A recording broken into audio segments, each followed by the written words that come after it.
Чингиз Айтматов. Первый учитель. Я открываю настежь окна. В комнату вливается поток свежего воздуха. В яснеющем, голубоватом сумраке я всматриваюсь в этюды и наброски начатой мной картины. Их много. Я много раз начинал все заново, но о картине в целом судить пока рано. Я не нашел еще своего главного. Того, что приходит вдруг так неотвратимо, с такой нарастающей ясностью и необъяснимым, неуловимым звучанием в душе, как эти ранние летние зори. Я хожу в предрассветной тиши и все думаю.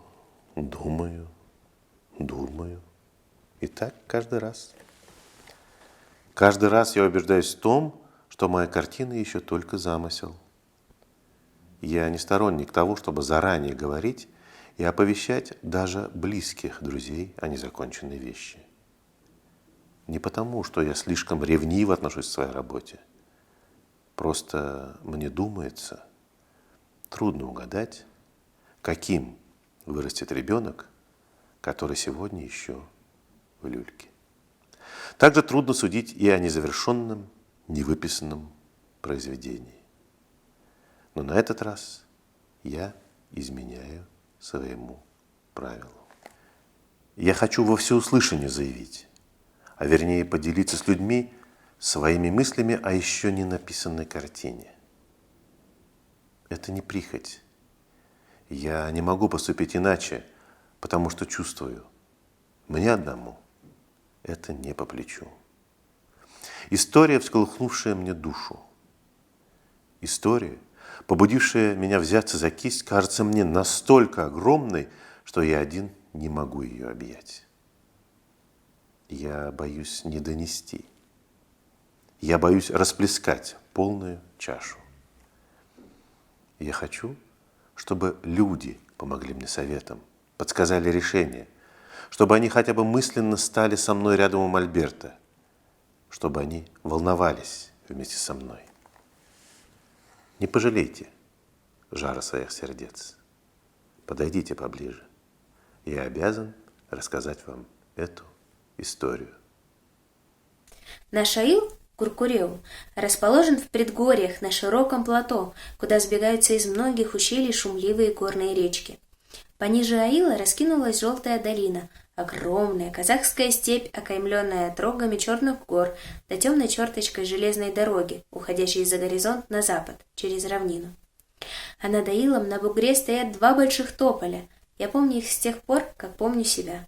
С какой стороны не подъедешь к нашему Куркуреу, прежде всего увидишь эти два тополя. Они всегда на виду, точно маяки на горе. Даже не знаю, чем объяснить. То ли потому, что впечатления детских лет особенно дороги человеку, то ли это связано с моей профессией художника. Но каждый раз, когда я, сойдя с поезда, еду через степь к себе в аил, я первым долгом издали ищу глазами родные мои тополя. Как бы высоки они ни были, вряд ли так уж сразу можно увидеть их на таком расстоянии. Но для меня они всегда ощутимы, всегда видны. Сколько раз мне приходилось возвращаться в Куркуреу из дальних краев, и всегда с щемящей тоской я думал, скоро ли увижу их, тополей-близнецов. Скорее бы приехать в аил, скорее на бугорок к тополям, а потом стоять под деревьями и долго до упоения слушать шум листвы. В нашем аиле сколько угодно всяких деревьев, но эти тополя особенные. У них свой особый язык и, должно быть, своя особая певучая душа. Когда не приедешь сюда, днем ли, ночью ли, они раскачиваются, перехлестываясь ветвями и листьями, шумят неумолчно на разные лады. То кажется, будто тихая волна прилива плещется о песок, то пробежит по ветвям словно незримый огонек, страстный, горячий шепот, то вдруг на мгновение затихнув, тополя разом, со всей взбудораженной листвой, шумно вздохнут, будто тоскуя о ком-то. А когда набегает грозовая туча, и буря, заламывая ветви, обрывает листву, тополя упруго раскачиваясь гудят, как бушующее пламя. Позже, много лет спустя, я понял тайну двух тополей. Они стоят на возвышенности, открытой всем ветрам, и отзываются на малейшие движения воздуха. Каждый листик чутко улавливает легчайшее дуновение. Но открытие этой простой истины вовсе не разочаровало меня, не лишило того детского восприятия, которое я храню по сей день. И по сей день эти два тополя на бугре кажутся мне необыкновенными, живыми. Там, подле них, осталось мое детство, как осколок зеленого волшебного стеклышка. В последний день учебы, перед началом летних каникул, мы, мальчики, мчались сюда разорять птичьи гнезда. Всякий раз, когда мы с гиканьем и свистом взбегали на бугор, тополя великана, покачиваясь со стороны в сторону, вроде бы приветствовали нас своей прохладной тенью и ласковым шелестом листьев. А мы, босоногие сорванцы, подсаживая друг на друга, карабкались вверх по сучьям и веткам, поднимая переполох в птичьем царстве. Стаи встревоженных птиц с криком носились над нами, но нам все было нипочем. Куда там? Мы взбирались все выше и выше. А ну, кто смелее и ловче? И вдруг с огромной высоты, с высоты птичьего полета, точно бы по волшебству открывался перед нами дивный мир простора и света. Нас поражало величие земли. Затаив дыхание, мы замирали каждый на своей ветке и забывали о гнездах птицах.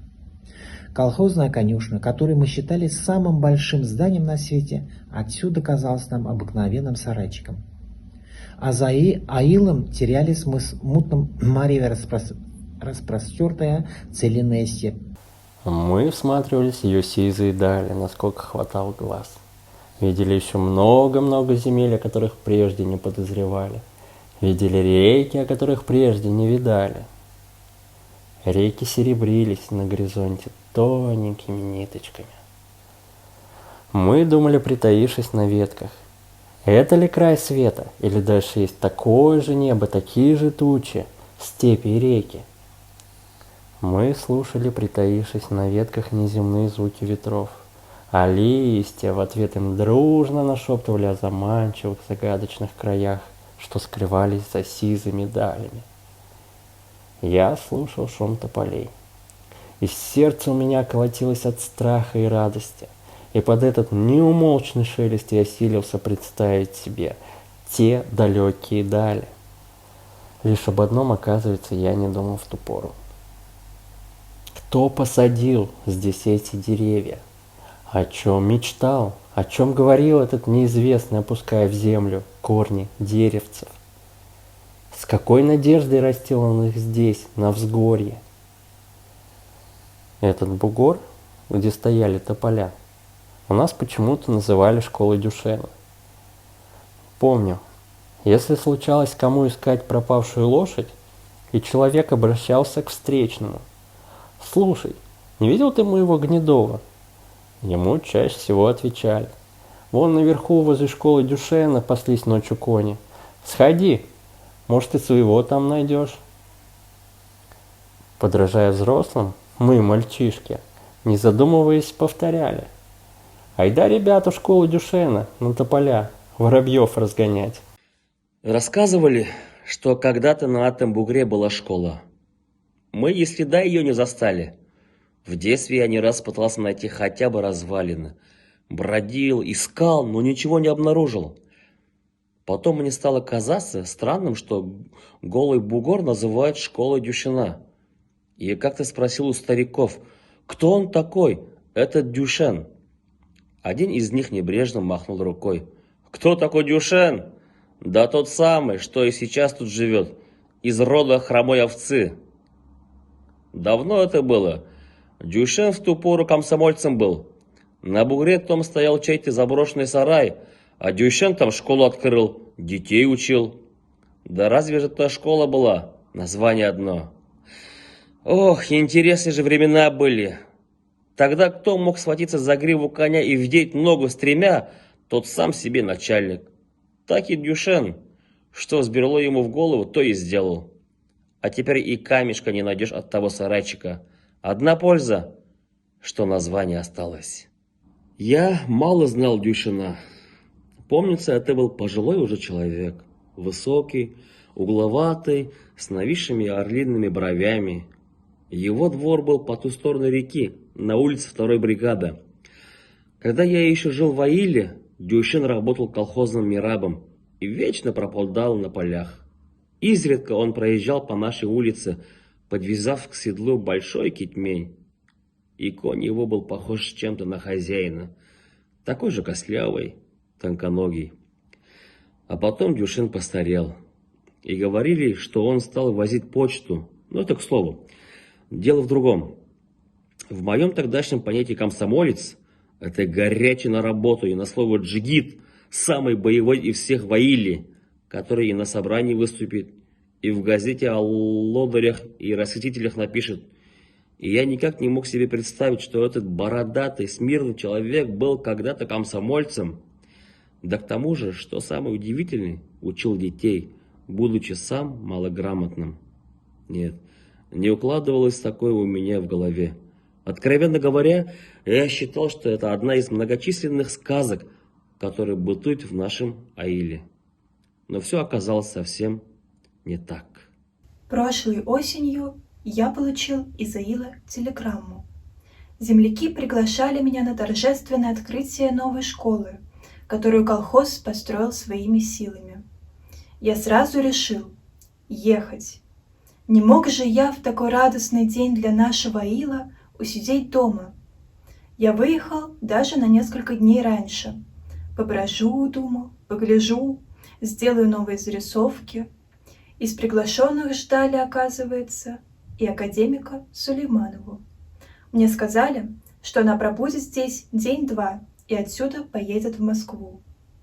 Я знал, что эта прославленная теперь женщина в детстве ушла из нашего Аила в город. Став горожанином, я познакомился с ней. Она была уже в преклонном возрасте, полная, с густой проседью в гладко зачесанных волосах. Наша знаменитая землячка заведовала кафедрой в университете, читала лекции по философии, работала в академии, часто ездила за границу.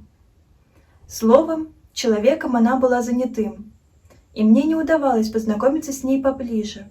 Но каждый раз, где бы мы ни встречались, она всегда интересовалась жизнью нашего Аила и непременно, пусть даже коротко, высказывала мнение о моих работах. Однажды я решился сказать ей: «Алтынай Сулейманова, хорошо бы вам съездить в Аил, повидаться с земляками. Вас там все знают, гордятся вами, но знают-то больше понаслышке и, случается, поговаривают, что, мол, наша знаменитая ученая, видно, чурается нас, дорогу бы забыла в свой Куркурел». «Надо бы, конечно, съездить», — невесело улыбнулась тогда Алтынай Сулейманова. «Я и сама давно мечтаю побывать в Куркурел, век уже не была там. Правда, родственников у меня в Аиле нет. Но дело ведь не в этом. Непременно поеду, я должна поехать», — истосковалась по родным краям. Академик Сулейманова приехала в Аил, когда торжественное собрание в школе вот-вот должно уже было начаться. Колхозники увидели в окно ее машину, и все повалили на улицу. Знакомым и незнакомым, старым и малым, всем хотелось пожать ей руку. Пожалуй, Алтынай Сулейманова не ожидала такой встречи и, как мне показалось, даже растерялась. Приложив руки к груди, она кланялась людям и с трудом пробиралась в президиум на сцену. Наверное, не раз на своем веку Алтынай Сулейманова бывала на торжественных собраниях, и встречали ее, наверное, всегда и с радостью, и с почестями. Но здесь, в обыкновенной сельской школе, радушие земляков очень растрогало ее, взволновало, и она все пыталась скрыть непрошенные слезы. После торжественной части пионеры повязали дорогой гости красный галстук, преподнесли цветы и ее именем открыли почетную книгу новой школы. Потом был концерт школьной самодеятельности, очень интересный и веселый, после которого директор школы пригласил нас, гостей, учителей и активистов колхоза, к себе. И здесь не могли нарадоваться приезду Алтынай Сулеймановны. Ее посадили на самое почетное место, украшенное коврами, и всячески старались подчеркнуть свое к ней уважение. Как всегда в таких случаях было шумно, гости оживленно разговаривали, провозглашали тосты. Но вот в дом вошел местный паренек и подал хозяину пачку телеграмм. Телеграммы пошли по рукам. Бывшие ученики поздравляли своих земляков с открытием школы. «Слушай, а телеграммы этот старик Дюйшен привез, что ли?» – спросил директор. «Да», – ответил парень. «Всю дорогу», – говорит, подстегивал коня, хотел поспеть к собранию, чтобы при народе прочитали. Опоздал малость наш аксакал, огорченный приехал. «Так что же он там стоит? Пусть слезает с коня, зови его». Парень вышел позади Дюйшена. Алтынай Сулеймановна, сидевшая рядом со мной, почему-то встрепенулась и как-то странно, словно внезапно вспомнишь о чем-то, спросила у меня: «О каком это Дюйшене говорят?» «А этот колхозный почтальон, Алтынай Сулеймановна. Вы знаете старика Дюйшена?» Она неопределенно кивнула, потом попыталась было встать, но в этот момент мимо окна кто-то стопотом проехал на коне. И парень, вернувшись назад, сказал хозяину: «Я его звал, Агай, но он уехал. Ему еще надо письма развозить». «Ну и пусть развозят. Незачем его задерживать. Пусть со стариками посидит», – недовольно проговорил кто-то. «О, вы не знаете нашего Дюйшена. Он человек закона, пока дела не выполнит, никуда не завернет». Верно, странный он человек. После войны вышел из госпиталя, на Украине это было, и остался там жить. Всего лет 5, как вернулся. Умирать, говорит, вернулся на родину. Всю жизнь бобылем так и живет. А все-таки зайти бы ему сейчас. Ну да ладно. И хозяин махнул рукой. Товарищи, когда-то мы учились, если кто помнит, в школе Дюйшена. Один из почтеннейших людей Аила поднял бокал. А сам-то он наверняка не знал всех букв алфавита. Говоривший зажмурил при этом глаза и покачал головой. Весь вид его выражал и удивление, и насмешку. «А ведь и правда, было так», – отозвалось несколько голосов. Кругом засмеялись. Что уж там говорить, чего только не затевал тогда Дюйшен. А мы-то ведь всерьез считали его учителем. Когда смех утих, человек, поднявший бокал, продолжал. «Ну, а теперь люди выросли на наших глазах. Академик Алтынай известен на всю страну. Почти все мы со средним образованием, а многие имеют высшее. Сегодня мы открыли у себя в Аиле новую среднюю школу. Одно это уже говорит, насколько изменилась жизнь. Так давайте, земляки, выпьем за то, чтобы и впредь сыновья и дочери Куркуреу были передовыми людьми своего времени». Все опять зашумели, дружно поддержав тост, и только Алтынай Сулеймановна покраснела, чем-то очень смущенная, и лишь пригубила бокал. Но празднично настроенные люди, занятые разговорами, не замечали ее состояния. Алтынай Сулеймановна несколько раз взглянула на часы. А потом, когда гости вышли на улицу, я увидел, что она стоит в стороне от всех у арыка и пристально смотрит на бугор, туда, где прокачиваются на ветру порыжевшие осенние тополя. Солнце было на закате, у сиреневой черточки далекой сумеречной степи. Оно светило оттуда меркнувшим светом, окрашивая верхушки тополей тусклым печальным багрянцем. Я подошел к Алтынай Сулеймановне. Сейчас они листву роняют, а посмотрели бы вы на эти тополя весной, в пору цвета, сказал я ей. И я об этом же думаю, вздохнула Алтынай Сулеймановна и, помолчав, добавила, словно бы про себя. Да, у всего живого есть своя весна и своя осень. По ее увядшему, со множеством мелких морщинок вокруг глаз, лицу пробежала грустная, задумчивая тень. Она смотрела на тополя как-то очень по-женски, горестно. И я вдруг увидела, что передо мной стоит не академик Сулейманова, а самая обыкновенная киргизская женщина, бесхитростная и в радостях, и в печалях. Эта ученая женщина, видимо, вспомнила сейчас ту пору своей юности, которой, как поется в наших песнях, не докричишься с самой высокой горной вершины. Она, кажется, хотела что-то сказать, глядя на тополя, но потом, наверное, передумала и порывисто надела очки, которые держала в руке. «Московский поезд здесь проходит? Кажется, в 11. «Да, в 11 ночи. Значит, мне надо собираться». «Почему вдруг?»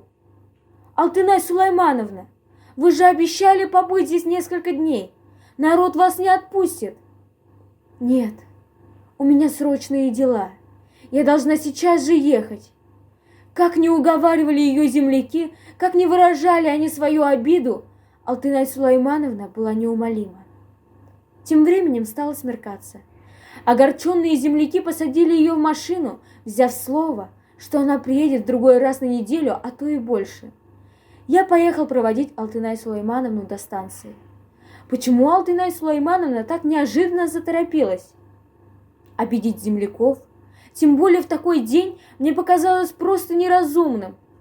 По дороге я несколько раз собирался спросить ее об этом, но не посмел. Не потому, что боялся показаться бестактным, просто я понял, что она все равно ничего не скажет. Всю дорогу она ехала молча, о чем-то крепко задумавшись. На станции я все-таки спросил ее: «Алтынай Сулаймановна, вы чем-то расстроены? Может, мы обидели вас?» «Ну что вы, не смейте так думать. На кого я могла обидеться? Разве что на себя». «Да, на себя можно было, пожалуй, обидеться». Так и уехала Алтынай Сулаймановна. Я вернулся в город и через несколько дней неожиданно получил от нее письмо, сообщая о том, что она задержится в Москве дольше, чем предполагала. Алтынай Сулаймановна писала: «Хотя у меня множество важных и срочных дел, я решила все-таки отложить и написать вам это письмо. Если вам покажется интересным то, что я здесь пишу, я вас убедительно прошу подумать над тем, как это можно будет использовать, чтобы поведать людям обо всем, что я расскажу. Я считаю, что это нужно не только нашим землякам, это нужно всем, в особенности молодежи. К такому убеждению я пришла после долгих раздумий. Это моя исповедь перед людьми. Я должна исполнить свой долг. Чем больше людей узнает об этом, тем меньше будут мучить меня угрызения совести. Не бойтесь поставить меня в неловкое положение. Ничего не скрывайте». Несколько дней я ходил под впечатлением этого письма. И ничего лучшего не придумал, как рассказать обо всем от имени самой Алтынай Сулаймановны. Это было в 1924 году. Да, именно в тот год. Там сейчас находится наш колхоз. Тогда был небольшой аил оседлых бедняков-чертачей. Мне в ту пору лет было 14. И жила я двоюродного брата покойного отца.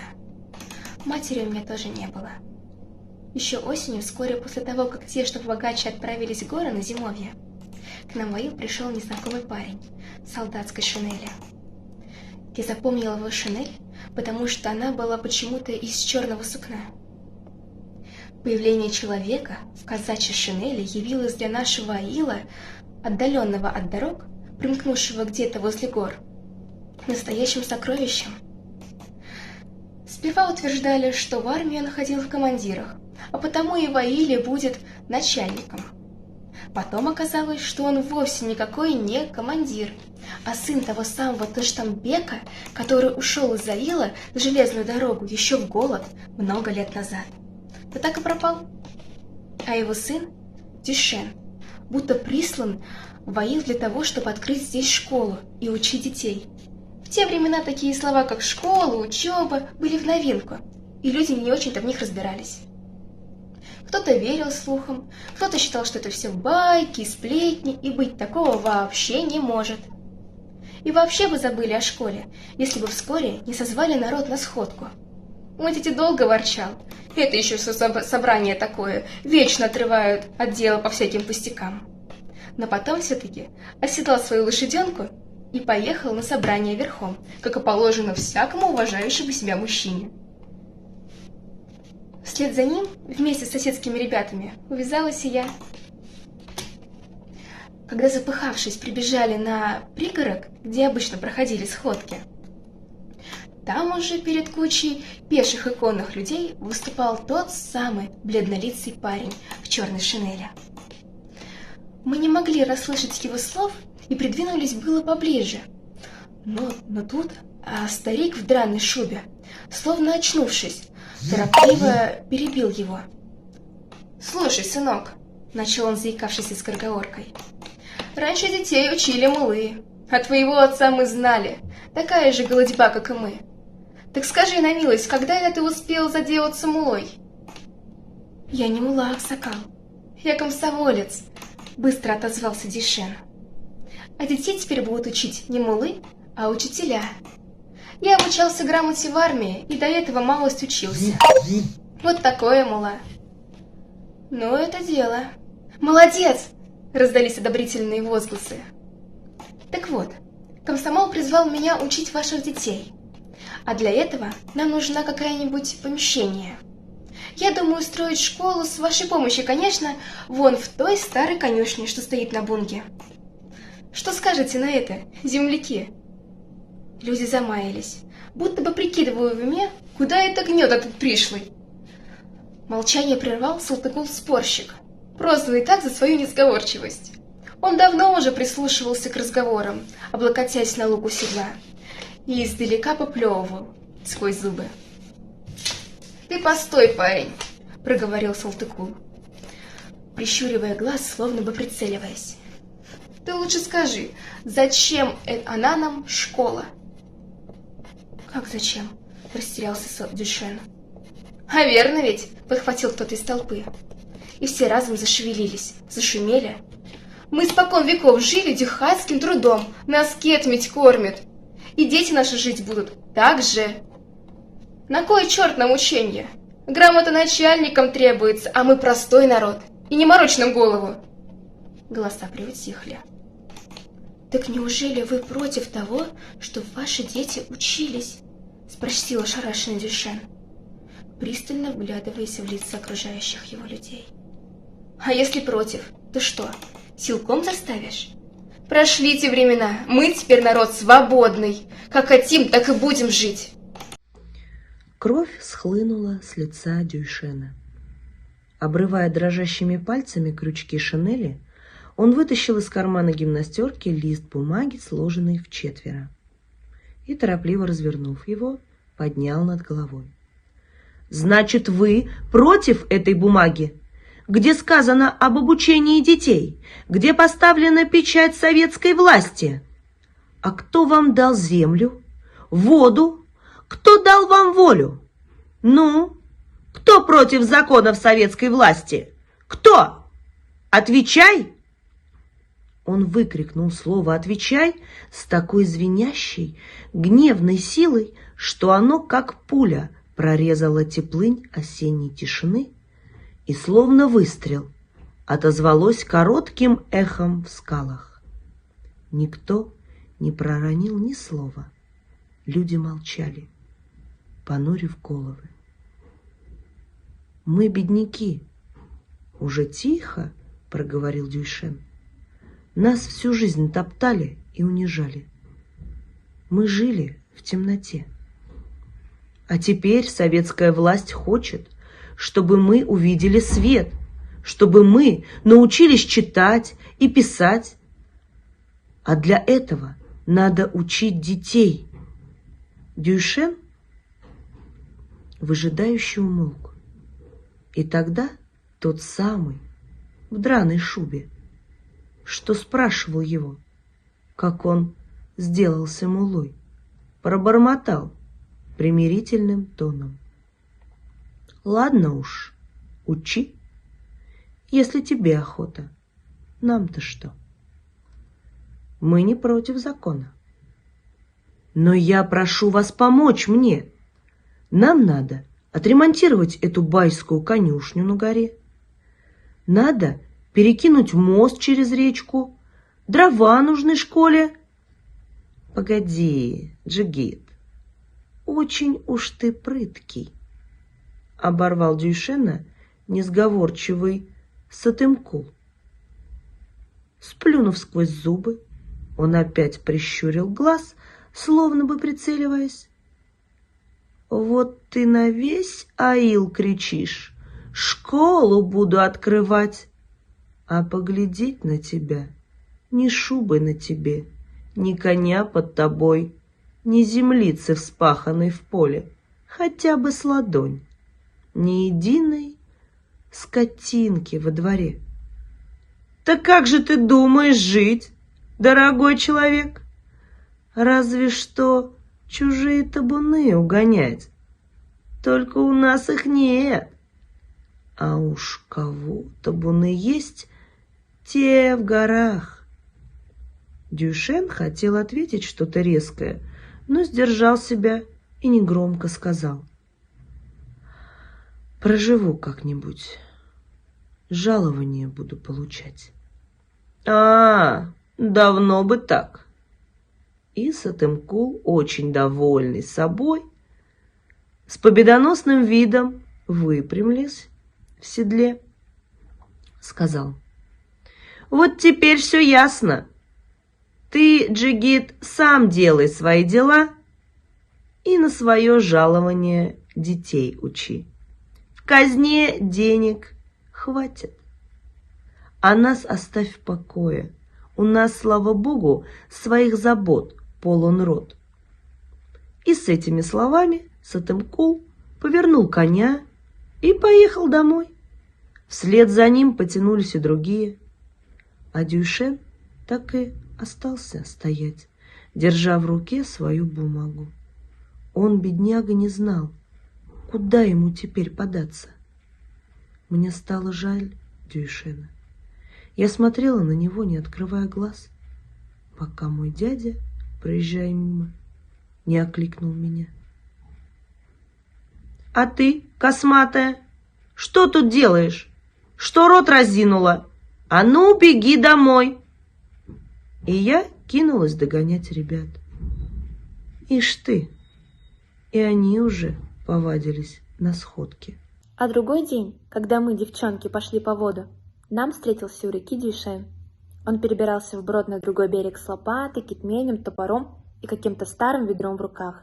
С этого дня каждое утро одинокая фигура Дюйшена в черной шинели поднималась по тропинке на бугор к заброшенной конюшне. И лишь поздно вечером Дюйшен спускался вниз, к Аилу. Частенько мы его видели с большущей вязанкой курая или соломы на спине. Заметив его издали, люди привставали на стременах и, приложив руку к глазам, удивленно переговаривались.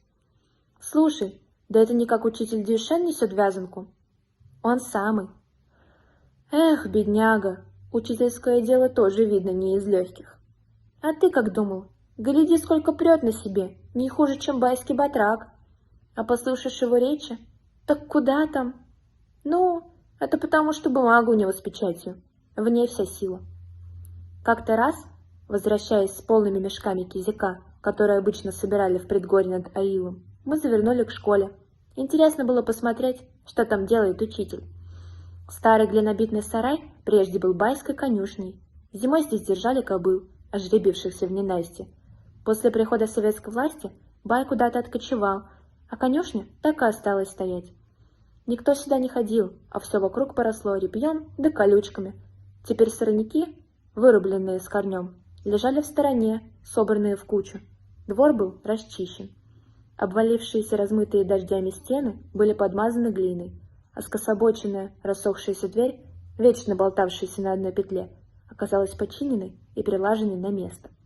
Когда мы опустили свои мешки на землю, чтобы немного отдохнуть, из дверей вышел Дюйшен, весь заляпанный глиной. Увидев нас, он удивился, а потом приветливо улыбнулся, стирая с лица пот. «Откуда это вы, девочки?» Мы сидели на земле подле мешков и смущенно переглядывались. Дюйшен понял, что мы молчим от застенчивости, и ободряюще подмигнул нам. «Мешки-то больше вас самих. Очень хорошо, девочки, что заглянули сюда. Вам ведь здесь учиться. А школа ваша, можно сказать, почти готова. Только что сложил в углу что-то вроде печки и даже трубу вывел над крышей. Видите, какая? Теперь осталось топливо на зиму заготовить. Да ничего, курая много вокруг. А на пол постелим побольше соломы и начнем учебу. Ну как, хотите учиться? Будете ходить в школу?» Я была старше всех своих подруг и поэтому решилась ответить. «Если тетка отпустит, буду ходить», — сказала я.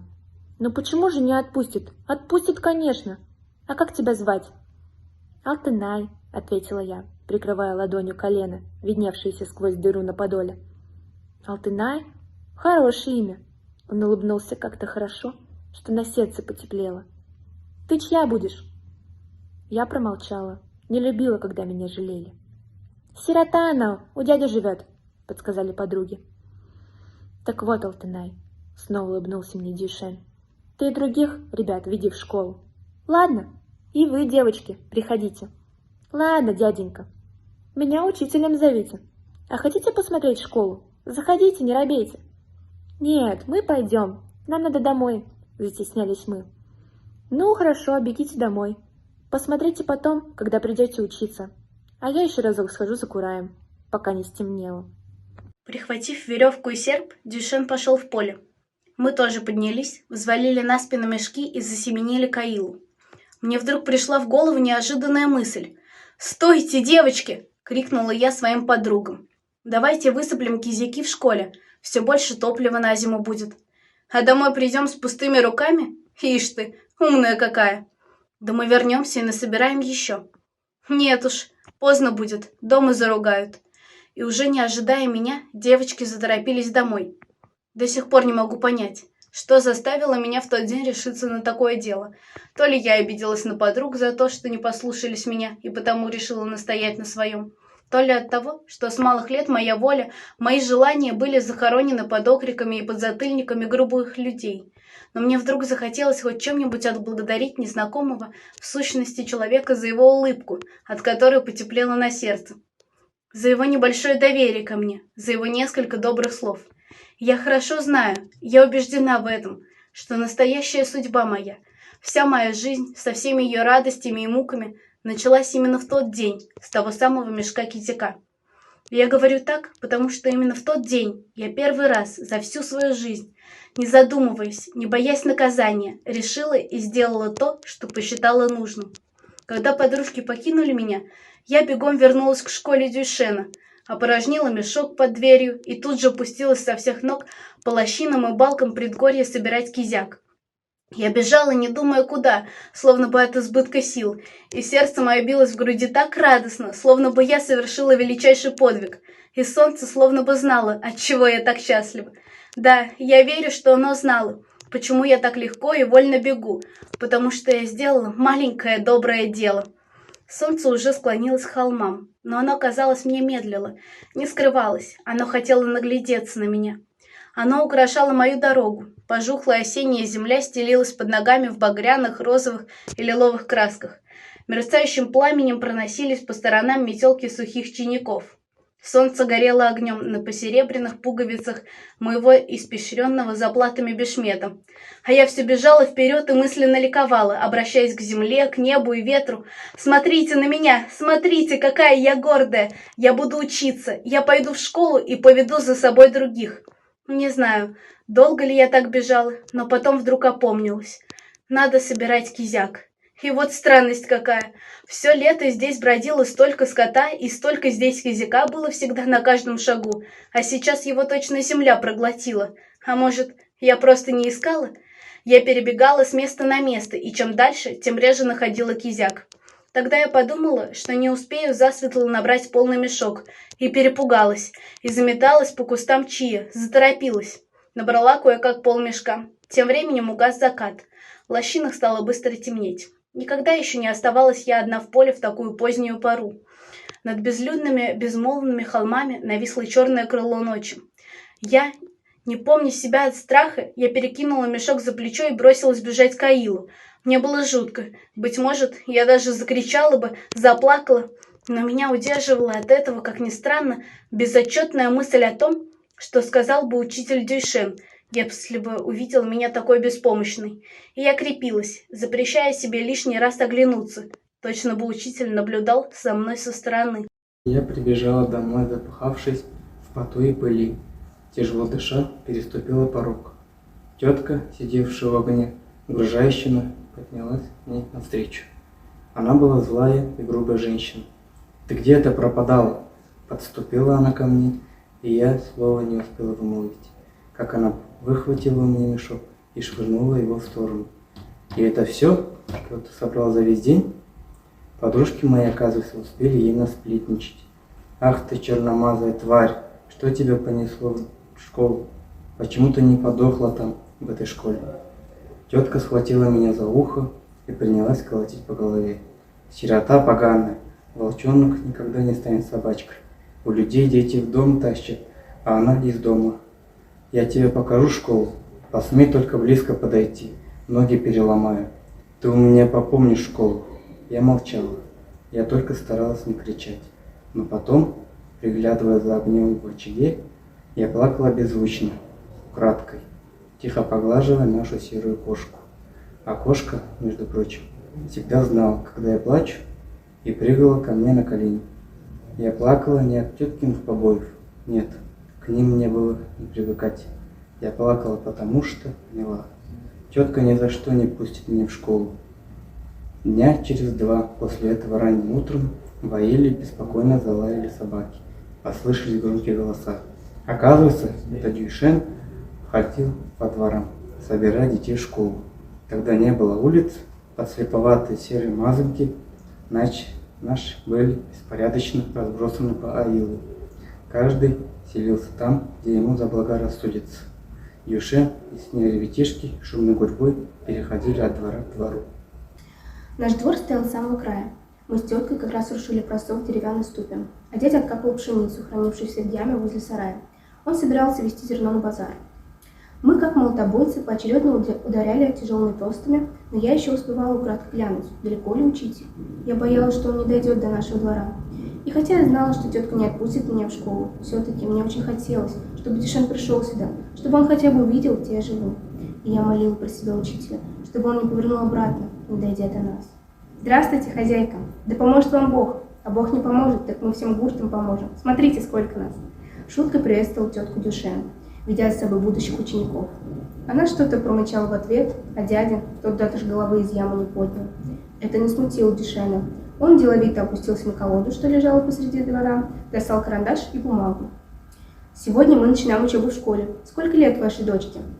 Ничего не ответив, тетка со злостью всадила пес в ступу. Она явно не собиралась поддерживать разговор. Я внутренне вся съежилась. Что же будет теперь? Дюйшен глянул на меня и улыбнулся. И как в тот раз у меня потеплело на сердце. «Алтынай, сколько тебе лет?» – спросил он. Я не посмела ответить. «А зачем тебе знать, что ты за проверщик такой?» – раздраженно отозвалась тетка. «Ей не до учебы, не такие безродные, те, что с отцом да с матерью и то не учатся. Ты вынабрал себе ораву и гони их в школу, а тут тебе делать нечего». Дюйшен вскочил с места. «Подумайте, что вы говорите? Разве она виновата в своем сиротстве? Или есть такой закон, чтобы сироты не учились?» «А мне дела нет до твоих законов. У меня свои законы, и ты мне не указывай.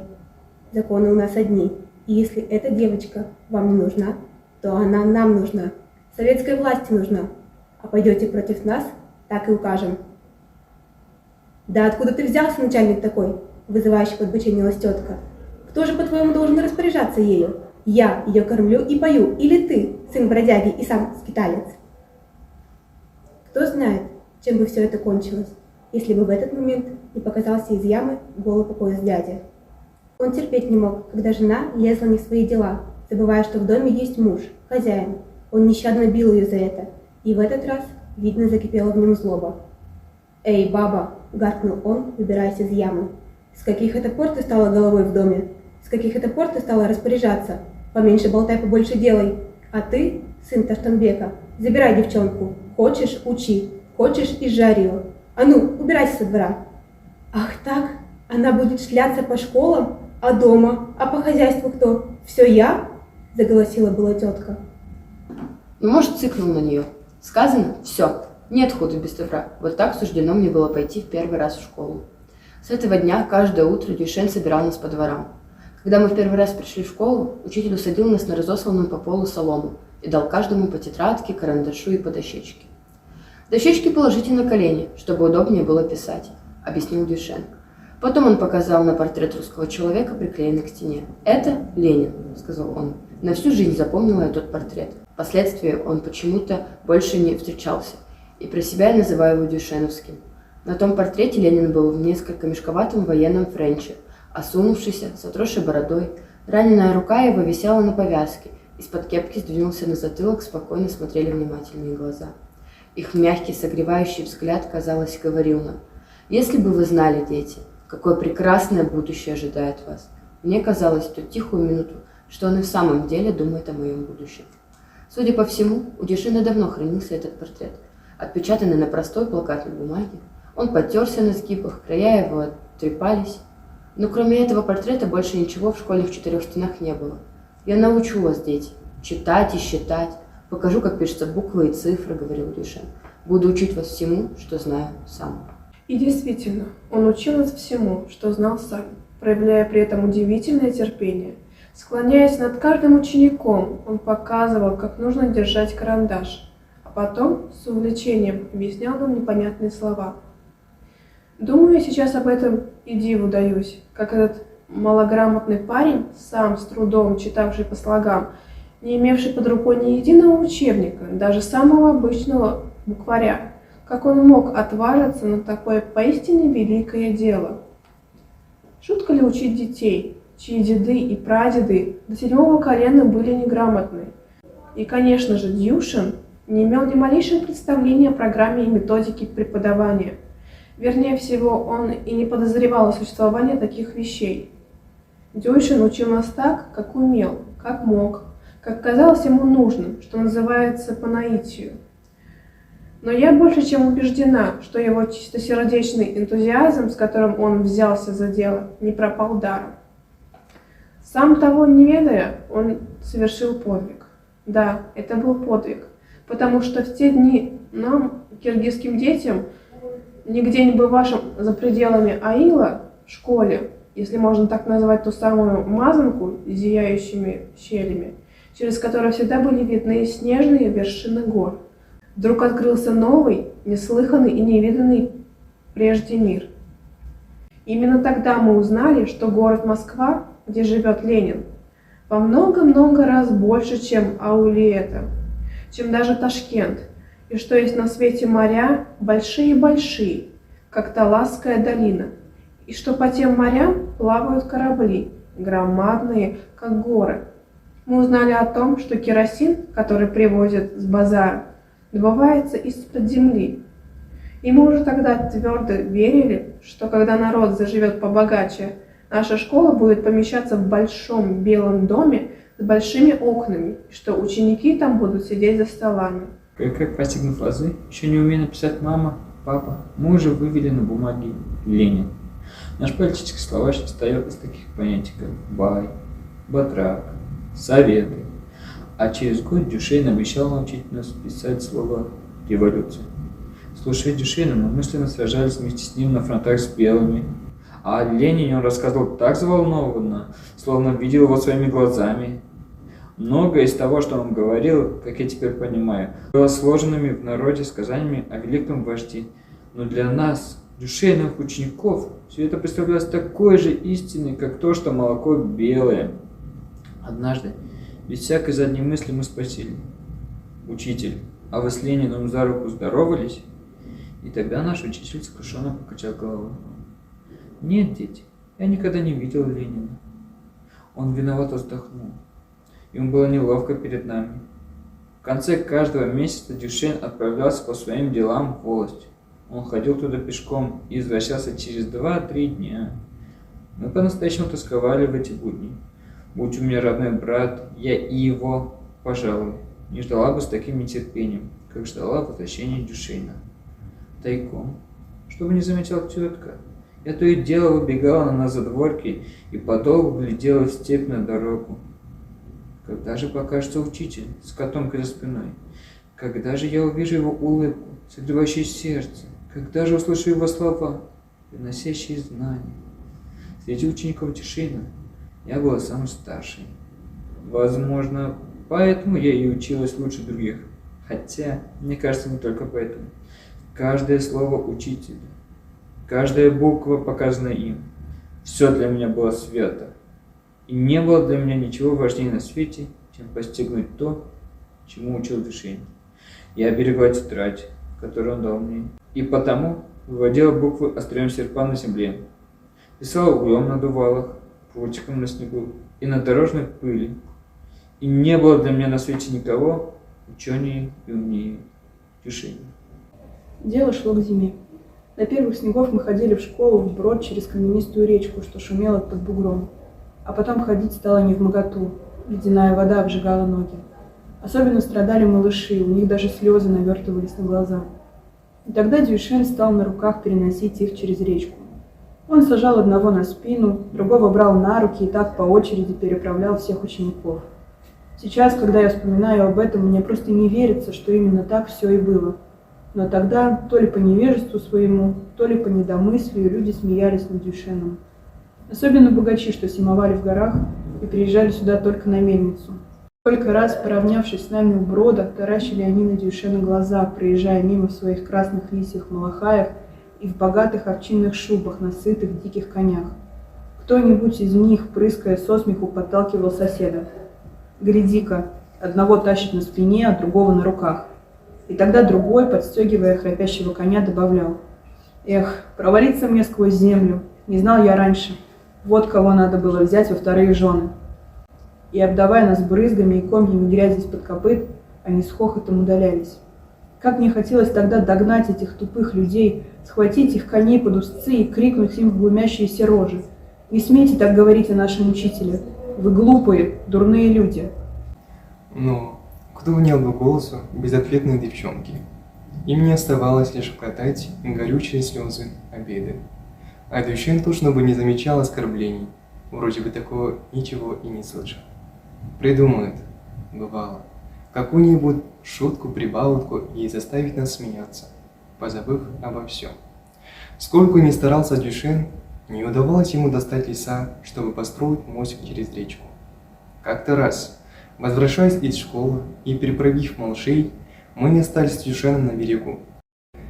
Решили соорудить из камней и дерна переступки, чтобы больше не мочить ноги. Если рассудить по справедливости, то стоило жителям нашего леса собраться до завтра перебросить через поток 2-3 лисины. Глядишь, и мост для школьников был бы готов. Но в том-то и дело, что в те дни люди по темноте своей не придавали значения учебе, а Дюйшена считали в лучшем случае чудаком, который возится с ребятишками от нечего делать. Охота тебе, учи, а нет, разгони всех по домам. Сами они ездили верхом и в переправах не нуждались, а все так и следовало. Конечно, нашему народу призадуматься, ради чего этот молодой парень, который ничем не хуже и не глупее других, ради чего он, терпя трудности и лишения, снося насмешки и оскорбления, учить их детей, да еще с таким необыкновенным упорством, с такой нечеловеческой настойчивостью. В тот день, когда мы укладывали камни через поток, на земле уже лежал снег, и вода была такая студеная, что дух захватывало. Не представляю себе, как терпел Дюйшен, ведь он работал босой, без передышки. Я с трудом ступала по дну, казалось, усеянному жгучими углями. И вот, на середине речки судорога в икрах вдруг скорчила меня в 3 погибели. Я не могла вскрикнуть, не разогнуться и начала медленно валиться в воду. Дюйшен бросил камень, подскочил ко мне, подхватил на руки, выбежал со мной на берег и усадил меня на свою шинель. Он то растирал мои синие, онемевшие ноги, то сжимал в ладонях мои застывшие руки, то подносил их к рту и согревал дыханием. «Не надо, Алтынай, посиди тут, согрейся», — приговаривал Дюйшен. «Я и сам справлюсь». Когда, наконец, переход был готов, Дюйшен, натягивая сапоги, глянул на меня, нахохленную и озябшую, и улыбнулся. «Ну как, помощница, отогрелась? Накинь на себя шинель. Вот так». И, помолчав, спросил: «Это ты, Алтынай, оставила в тот раз кизяк в школе?» «Да», — ответила я. Он улыбнулся чуть заметно уголками губ, как бы говоря про себя: «Я так и думал». Помню, как в ту минуту огнем полыхнули мои щеки. Значит, учитель знал и не забывал об этом. Казалось бы, пустяковом случае. Я была счастлива, и Дюйшен понял мою радость. «Ручеек ты мой светлый», — сказал он, ласково гладя меня. «И способности у тебя хорошие. Эх, если бы я мог послать тебя в большой город, каким бы ты человеком стала!» Дюйшен порывисто шагнул к берегу. И сейчас он стоит перед моими глазами, как стоял тогда у шумливой каменистой речки, закинув руки на затылок и смотрит устремленными вдаль сияющими глазами на белые облака, гонимые ветром над горами. О чем он думал тогда?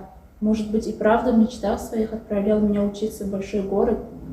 А я думала в ту минуту, кутаясь в шинель Дюшена, если бы учитель был моим родным братом, если бы я могла кинуться к нему на шею и крепко обнять его, и, зажмурив глаза, прошептать ему на ухо самые лучшие на свете слова. «Боже, сделай же его моим братом!» Наверное, мы все любили тогда своего учителя за его человечность, за его добрые помыслы, за его мечты о нашем будущем. Хотя мы и были детьми, мне думается, мы это уже тогда понимали. Что же еще заставило бы нас каждый день ходить в такую даль и забираться на крутой бугор, задыхаясь от ветра, увязая в сугробах? Мы сами шли в школу, никто нас не гнал туда, никто не заставил бы нас мерзнуть в этом холодном сарае, где дыхание оседало белой изморозью на лицах, руках и одежде. Мы только позволяли себе по очереди греться у печки, пока все остальные сидели на своих местах, слушая Дюйшена. В один из таких студеных дней, это было, как теперь помню, в конце января, Дюйшен собрал нас, обойдя все дворы, и, как обычно, повел в школу. Шел он молчаливый, строгий, со сдвинутыми, как крылья беркута, бровями. Лицо его казалось выкованным из черного прокаленного железа. Никогда еще не видели мы таким своего учителя. Глядя на него, мы тоже притихли, почувствовали что-то неладное. Когда на дороге встречались большие сугробы, Дюйшен обычно сам прокладывал путь. За ним шла я, а за мной все остальные. И в этот раз у подножия бугра, где за ночь было много снега, Дюйшен пошел вперед. Иногда посмотришь на человека со спины и сразу поймешь, в каком он состоянии, что творится у него на душе. Вот и тогда видно было, что учитель наш убит горем. Он шел с поникшей головой и с трудом волоча ноги.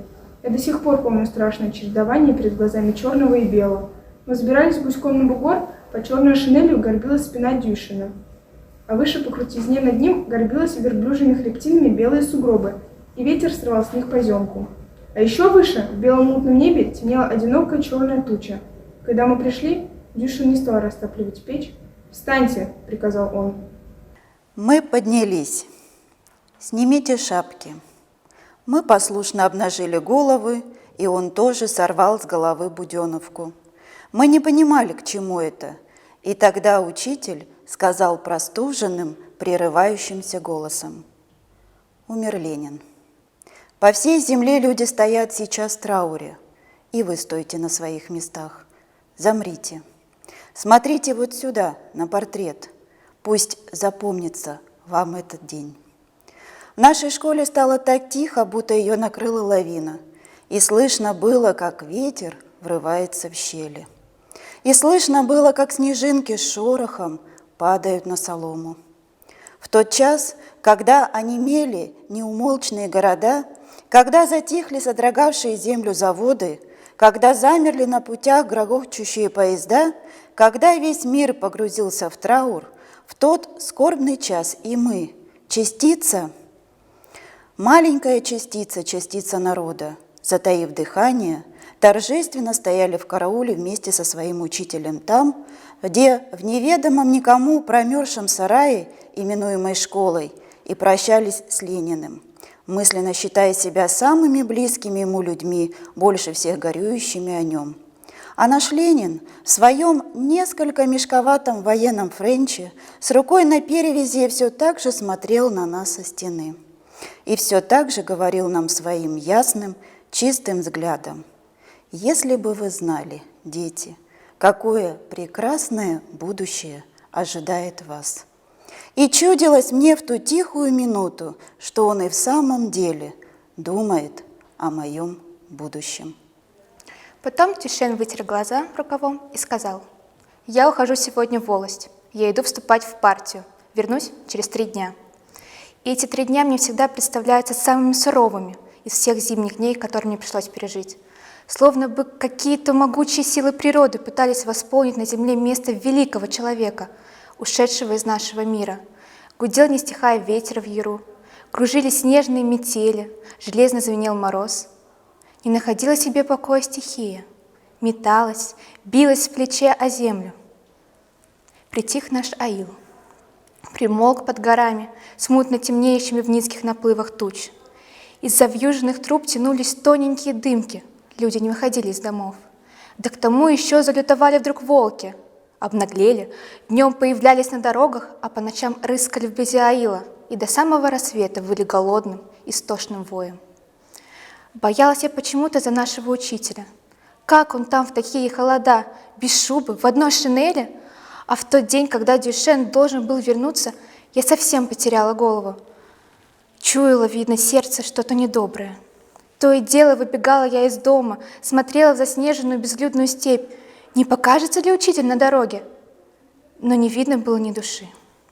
«Где же ты, учитель наш? Умоляю тебя, не задерживайся допоздна, возвращайся быстрей. Мы ждем тебя, ты слышишь, учитель? Мы ждем тебя!» Но степь не отзывалась на мой безмолвный крик, и я почему-то плакала. Тетке надоели мои нахождения.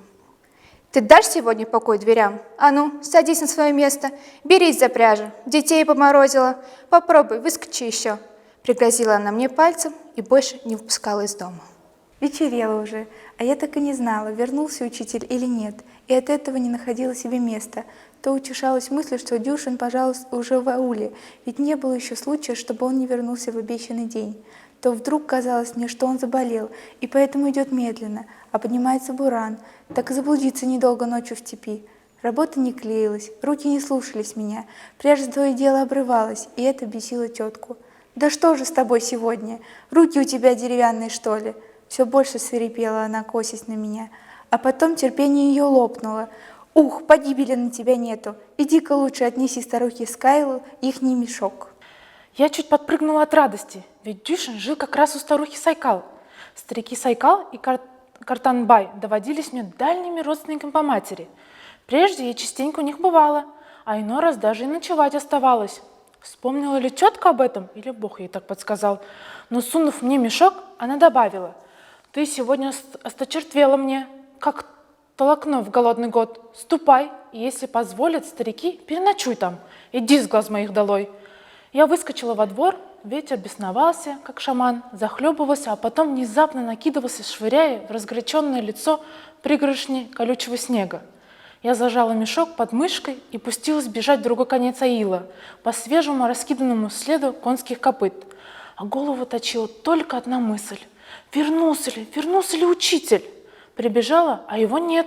Сайкал перепугалась, когда застыла на пороге, едва переводя дыхание. «Что с тобой? Ты что так бежала? Беда какая?» «Нет, так просто. Мешок вот принесла. Можно я у вас останусь сегодня?» «Оставайся, ниточка моя». «Фу ты, негодница, старуху-то нагнала. Ты что-то самой осени не заглядываешь. Садись-ка к огню, грейся. А ты, старуха, мясо положи в казан, угости дочку. Да и Дюшин часом подоспеет», — отозвался Картанбай, который сидел подле окна и подшивал старые валенки. «Давно бы пора ему дома быть. Ну да, ничего, приедет, пока смеркнется. Наша лошадянка к дому ходкая». Незаметно подобралась к окнам ночь. Сердце мое, казалось, стояло на страже. Оно напряженно замирало, когда лаяли собаки или доносились голоса людей. А Дюшина все еще не было. Хорошо еще Сайкал скрадывал время разговорами. Так мы ждали с часа на час, а к полуночи Картанбай устал. «Давай-ка, старуха, стели постель. Не приедет он сегодня. Поздно уже. Мало ли дел у начальников. Задержали, стало быть, а не то давно бы дома был». Старик стал укладываться. Мне постелили в углу за печкой, но я не могла заснуть. Старик все кашлял, ворочался, шептал в ночи молитвы, а потом пробормотал беспокойно: «Как ты там, лошаденка моя? Ведь клочка сена задарма не выпросишь, овса и за деньги не достанешь». Картанбай вскоре уснул, но тут ветер не стал давать покоя. Он шарил по крыше, ворошил шершавой пятерней стреху, скребся в стекла. Слышно было, как снаружи поземка била в стены. Не успокоили меня слова старика. Мне все казалось, что учитель приедет, и я думала о нем, представляла его себе в пути среди пустынных снегов. Не знаю, надолго ли я заснула, но вдруг что-то заставило меня оторвать голову от подушки. Гнусавый, утробный вой разнесся над землей и застыл где-то в воздухе. Волк! И не один, их много. Перекликаясь с разных сторон, волки быстро сближались. Их подвывания слились в единый протяжный вой, который вместе с ветром метался по степи, то удаляясь, то приближаясь снова. Иной раз казалось, что они где-то совсем рядом, на краю аила. «Буран накликают!» – прошептала старуха. Старик промолчал, прислушался, затем вскочил с постели. «Нет, старуха, неспроста это. Гонят они кого-то. Человека ли, лошадь ли окружают. Слышишь? Упаси Бог Дюшена, ведь ему все нипочем. Дурень он этакий». Картанбай всполошился, ища в темноте шубу. «Свет, свет давай, старуха! Да быстрей ты, ради Бога!» Дрожа от страха, мы вскочили, и пока Сайкал нашла лампу, пока она ее засветила, яростный вой волков вдруг разом смолк, словно его рукой сняло. «Настигли, окаянные!» — вскрикнул Картанбай, и, схватив клюку, кинулся было к двери. Но в это время залаяли собаки. Кто-то пробежал под окнами, скрипя подошвами по снегу, и громко нетерпеливо застучал в дверь. В комнату ворвалось морозное облако. Когда оно рассеялось, мы увидели Дюйшена. Бледный, задыхающийся, он, шатаясь, перешагнул через порог и прислонился к стене. «Ружье!» — выдохнул Дюйшен. Но мы словно бы и не поняли его. У меня в глазах потемнело, и я слышала только, как запричитали старики. «Черную овцу в жертву, белую овцу в жертву. Да хранит тебя святой Баубиддин. Ты ли это?» «Ружье! Дайте ружье!» — повторил Дюйшен. «Нет ружья! Что ты? Куда?» Старики повисли на плечах Дюйшена. «Дайте палку!» Но старики взмолились. «Никуда не пойдешь, никуда, пока мы живы. Лучше убей нас на месте». Я почувствовала вдруг странную слабость во всем теле и молча легла в постель. Не успел, настигли у самого дома. Дюйшен шумно перевел дыхание и швырнул в угол камчу. Лошадь еще в дороге заморилась, а потом волки погнали, она доскакала до Аила и рухнула как сноп. Там они и набросились на нее. Ну и бог с ней, с лошадью, главное, что сам живой остался. А не упади конь, они бы и тебя не упустили. Слава хранителю Баубиддину, что все так кончилось. Теперь раздевайся, садись к огню. Давай, сапоги стяну. Суетился Картанбай. А ты, старуха, подогрей, что там у тебя есть. Они сели к огню, и тогда Картанбай облегченно вздохнул. Ну ладно, чему быть, того не миновать. А чего же так поздно выехал? Заседание волками затянулось, Караки. Я вступил в партию. Это хорошо. Выехал бы на другой день с утра, ведь тебя, я думаю, никто не гнал прикладом в дорогу. Я обещал детям вернуться сегодня, ответил Дюйшен. Завтра с утра начнем заниматься. Эх, дурень. Даже привскочил Картанбай, от негодования замотал головой. Ты послушай, старуха. Он, видишь ли, обещание дал детям, этим соплякам, а если бы в живых не остался. Да соображаешь ли ты своей головой, что говоришь? Это мой долг, моя работа, Караки. О другом скажите. Обычно пешком ходил, а тут черт меня дернул, выпросил у вас лошадь и отдал ее волкам на сиденье. Да не о том речь. Пропади она пропадом, эта кляча. Пусть будет жертва тебе принесена, осерчал Каратай. Век был безлошадным и теперь не пропаду, а будет стоять советская власть, наживу еще. Дело, говоришь, старик, отзывалась набрякшим от слез голосом Сайкал. Наживем еще. Ну-ка, сынок, хлебай, пока горяча. Они замолчали, а минуту спустя, разгребая изящный жар, Картанбай задумчиво промолвил. «Смотрю я на тебя, Дюйшен, вроде бы и не глупый ты, а скорее умный парень, и не пойму никак, чего ради ты мыкаешься с этой школой, с ребятишками несмышленными, или не найти тебе другого дела, да наймись ты кому-нибудь в чабаны, тепло и сытно будет. Я понимаю, Караки, что вы добра мне желаете, но если эти несмышленыши будут потом вот так же, как вы говорите, зачем нужна школа, зачем нам учение, то дело советской власти недалеко пойдут. А ведь вы хотите, чтобы она стояла, чтобы она жила. И потому школа для меня не в тягость, Караки. Если бы я мог лучше учить ребят, я бы ни о чем больше не мечтал. Вот ведь и Ленин говорил. Да, к слову, перебил Картанбай Дюйшена и, помолчав, сказал, вот ты все убиваешься, а ведь слезами не воскресишь Ленина.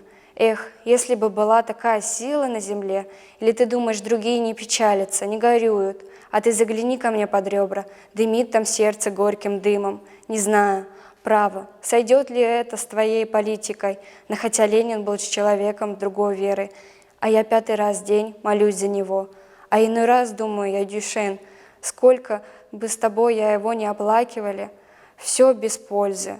Так я по-своему, по-стариковски рассудил. Ленин в народе самом остался, Дюйшен, и перейдет по крови от отца к сыновьям. Спасибо вам за ваши слова, Караки, спасибо. Правильно вы думаете, ушел он от нас, а мы жизнь по Ленину мерить будем. Слушая их разговоры, я как бы медленно возвращалась издалека к самой себе. Вначале все походило на сон. Я долго не могла заставить себя поверить, что Дюшен вернулся живой и невредимый. А потом, как вешний поток, хлынула в мою раскованную душу неемная, неудержимая радость, и, захлебываясь в этом горячем потоке, я заплакала навзрыд. Может быть, еще никто никогда не радовался так, как я. В эту минуту для меня ничего не существовало, ни этой мазанки, ни буранной ночи на дворе, ни волчьей стаи, терзающей на окраине Аилы единственную лошадь Картанбая. Ничего. Сердцем, разумом, всем существом своим я ощущала бесконечное, безмерное, как свет необыкновенное счастье. Я укрылась головой и зажала рот, чтобы меня не услышали. Но Дюшен спросил: «Кто это всхлипывает за печкой?» «Да это Алтынай, перепугалась давеча, вот и плачет», — сказала Сайкал. «Алтынай? Откуда она?» Дюшен вскочил с места и, опустившись на колени у моего изголовья, тронул меня за плечо. «Что с тобой, Алтынай? Почему ты плачешь?» А я отвернулась к стене и пуще прежнего залилась слезами. «Да что ты, милая, чего ты так испугалась? Ну разве можно так? Ведь ты у нас большая. А ну, глянь на меня». Я крепко обняла Дюшена и, уткнувшись его плечом, мокрым горячим лицом, неудержимо всхлипывала и ничего не могла поделать с собой. Меня била радость, как в лихорадке, и я бессильна была унять ее. «Да никак сердце у нее сдвинулось с места!» — забеспокоился Картанбай и тоже поднялся с кошмы. «А ну, старуха, заговори, пошепчи малость, да поживей!» И все они вдруг сполошились. Сайкал нашептывала заклинания, брызгала мне в лицо то холодной, то горячей водой, обдавала паром и сама плакала вместе со мной. Ах, если бы они знали, что сердце мое сдвинулось с места от великого счастья, о котором я не в силах была рассказать, да, пожалуй, и не сумела бы. И пока я не успокоилась и не уснула, Дюшен сидел возле меня и тихо гладил прохладной рукой мой горячий лоб. Зима откочевала за перевал, уже гнала свои синие табуны весна. С оттаивших, набухших равнин потекли в горы теплые потоки воздуха. Они несли с собой весенний дух земли, запах парного молока. Уже осели сугробы и тронулись льды в горах, и тренькнули ручьи, а потом, схлестываясь в пути, они хлынули бурными, всесокрушающими речками, наполняя шумом размытые овраги. Может быть, это и была первая весна моей юности. Во всяком случае, она казалась мне краше прежних весен. С бугра, где стояла наша школа, открывался глазами прекрасный мир весны. Земля, словно бы раскинув руки, сбегала с гор и неслась, не в силах остановиться, в мерцающие серебряные дали степи, объятые солнцем и легкой призрачной дымкой. Где-то за 3-9 земель голубели теплые озерца, где-то за 3-9 земель ржали кони, где-то за 3-9 земель пролетали в небе журавли, неся на крыльях белые облака. Откуда летели журавли и куда они звали сердце такими томительными, такими трубными голосами? С приходом весны мы зажили веселее. Мы придумывали разные игры и беспричинно смеялись, а после уроков от самой школы до Аила всю дорогу бежали, громко перекликаясь. Тетке не нравилось это, и она не упускала случая обругать меня. «Ты-то что резвишься, дуреха? И делать тебе нет, что в девках засиделась. У добрых людей такие, как ты, давно замуж повыходили, родных в дом прибавили, а ты нашла себе забаву в школу ходить. Ну погоди, я тебе приберу к рукам». Но, по правде говоря, я не очень-то близко к сердцу принимала теткины угрозы. Не в новость же, всю жизнь ругается. А сказать про меня, что я засиделась, и вовсе было несправедливо. Я просто вытянулась в эту весну. «Ты еще лохматая девчонка», — смеялся Дюшен. «Да к тому же, кажется, рыжая». Его слова меня нисколечко не обижали. Конечно, думала я про себя, я лохматая, но все-таки не совсем рыжая. А вот когда я вырасту, стану настоящей невестой, то разве же я буду такая? Пусть посмотрит тогда тетка, какая я буду красивая. Дюшен говорит, что у меня глаза блестят, как звездочки, и лицо открытое.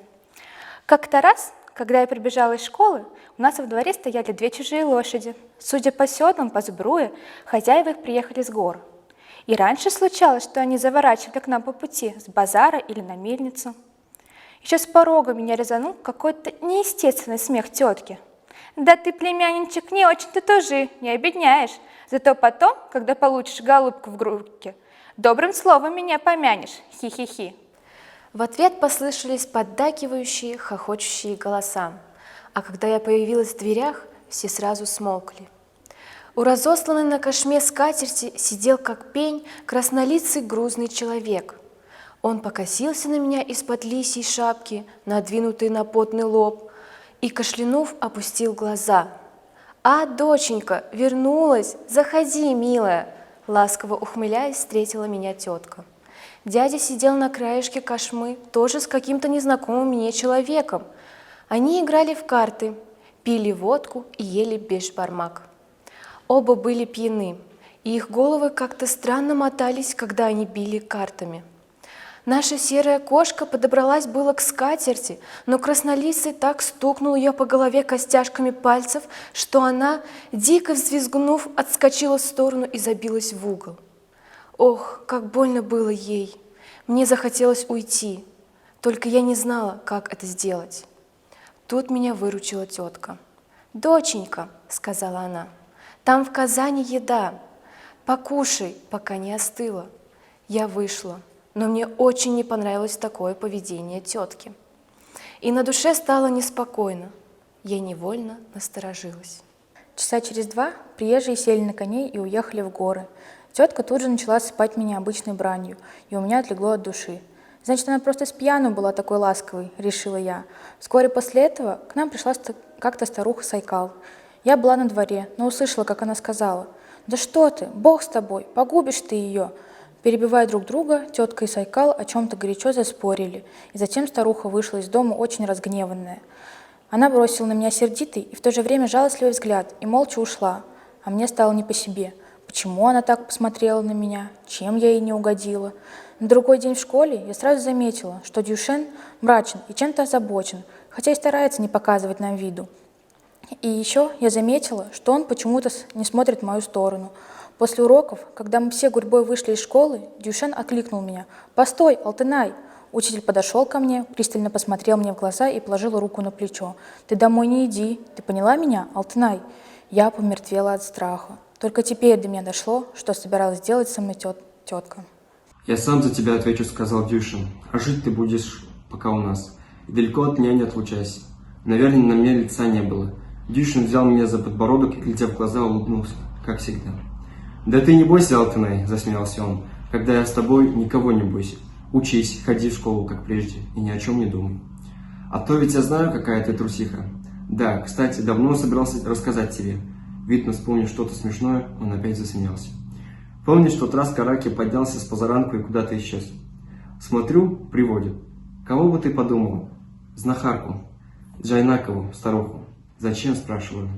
Пусть, говорит, пошаманит, а то на сердце сдвинулось вместо со страхом. А я ей говорю: гоните ее со двора. От нее иначе как от овцой не отделаешься.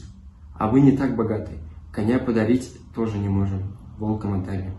А ты еще спала. Так я и выпроводил ее. А Караки потом целую неделю не разговаривал со мной. Обиделся. Ты, говорит, подвел меня старого. И все-таки хорошие они старики. Редкой доброты люди. Ну, теперь пошли домой. Пошли, Алтынай».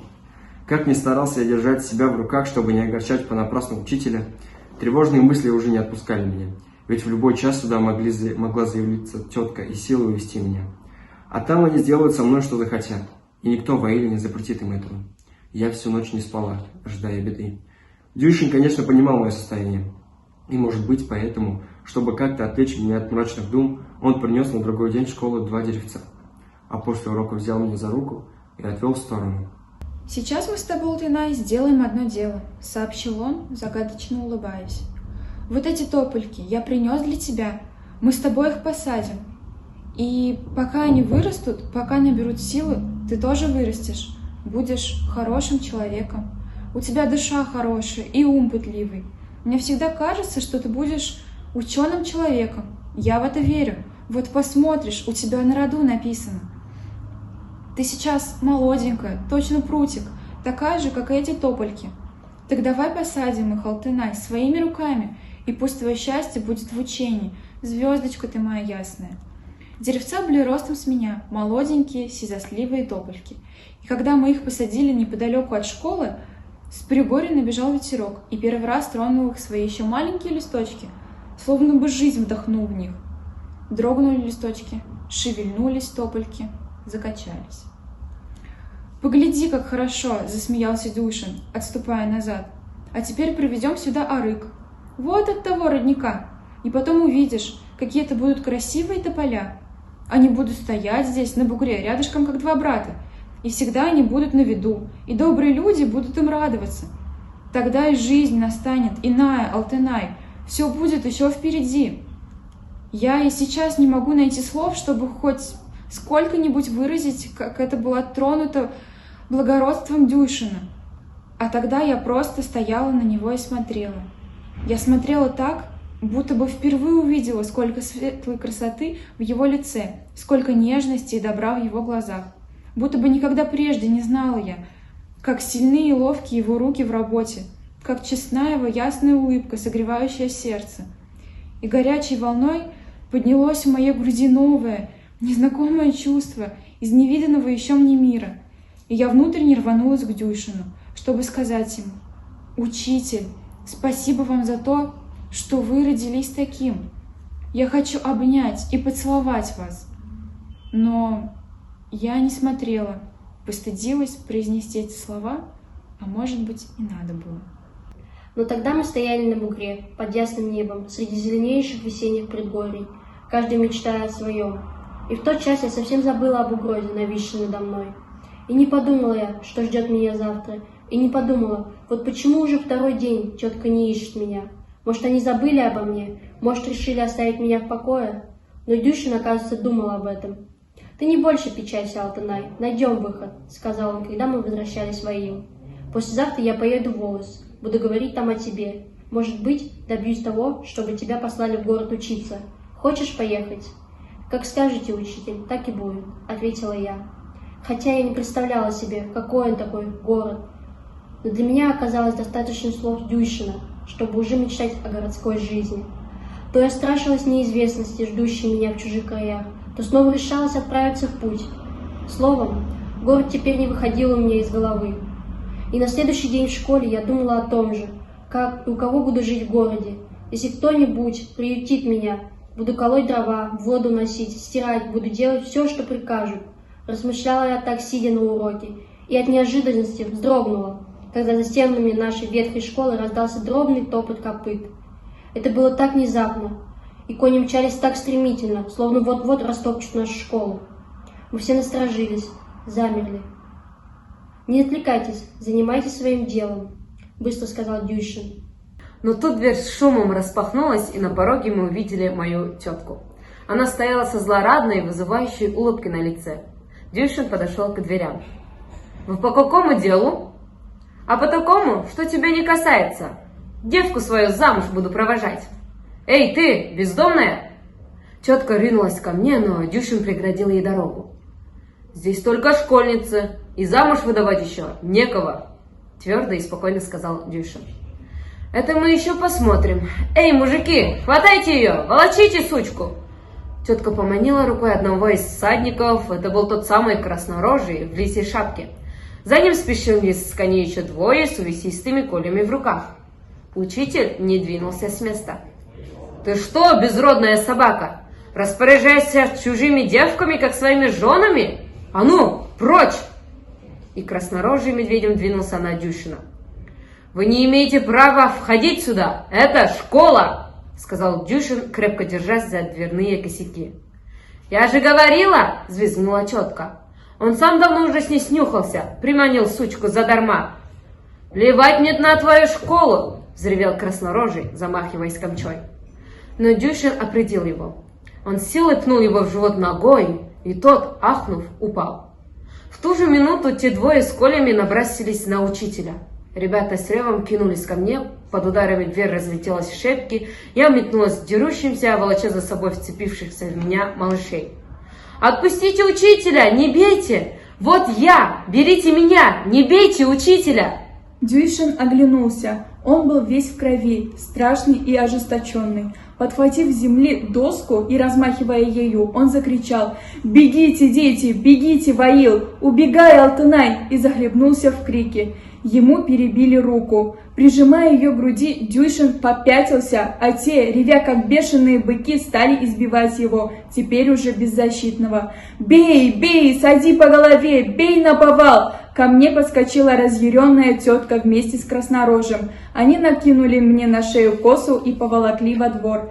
Я рванулась изо всех сил и на секунду увидела оцепеневших в крике детей, а у стены, забрызганной темной кровью, Дюйшина. «Учитель!» Но Дюйшин ничем не мог помочь мне. Он еще держался на ногах, шатаясь, точно пьяный. Под ударами извергов он пытался поднять мотающуюся голову, а те все били и били его. Меня повалили на землю и связали руки. В это время Дюйшин покатился по земле. «Учитель!» Но мне зажали рот и перебросили поперек седла.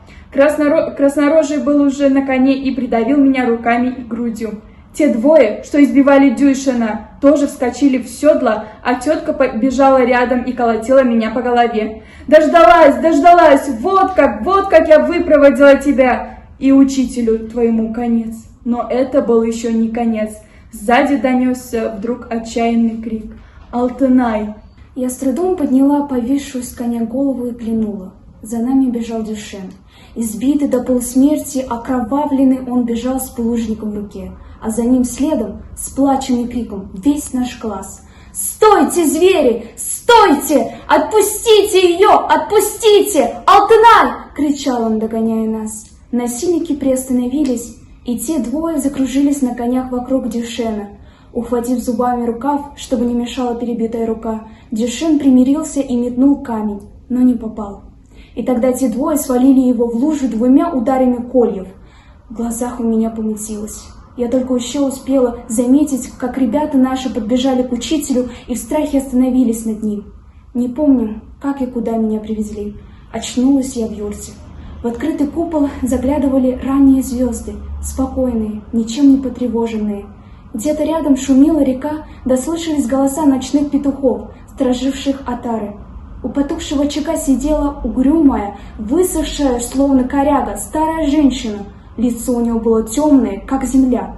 Я повернула голову в другую сторону. О, если бы я могла убить его взглядом! «Чернуха, подними ее!» — приказал краснорожий.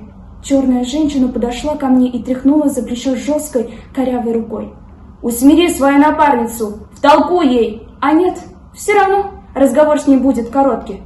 Он вышел из юрты, а черная женщина даже не двинулась с места и не вымолвила ни слова.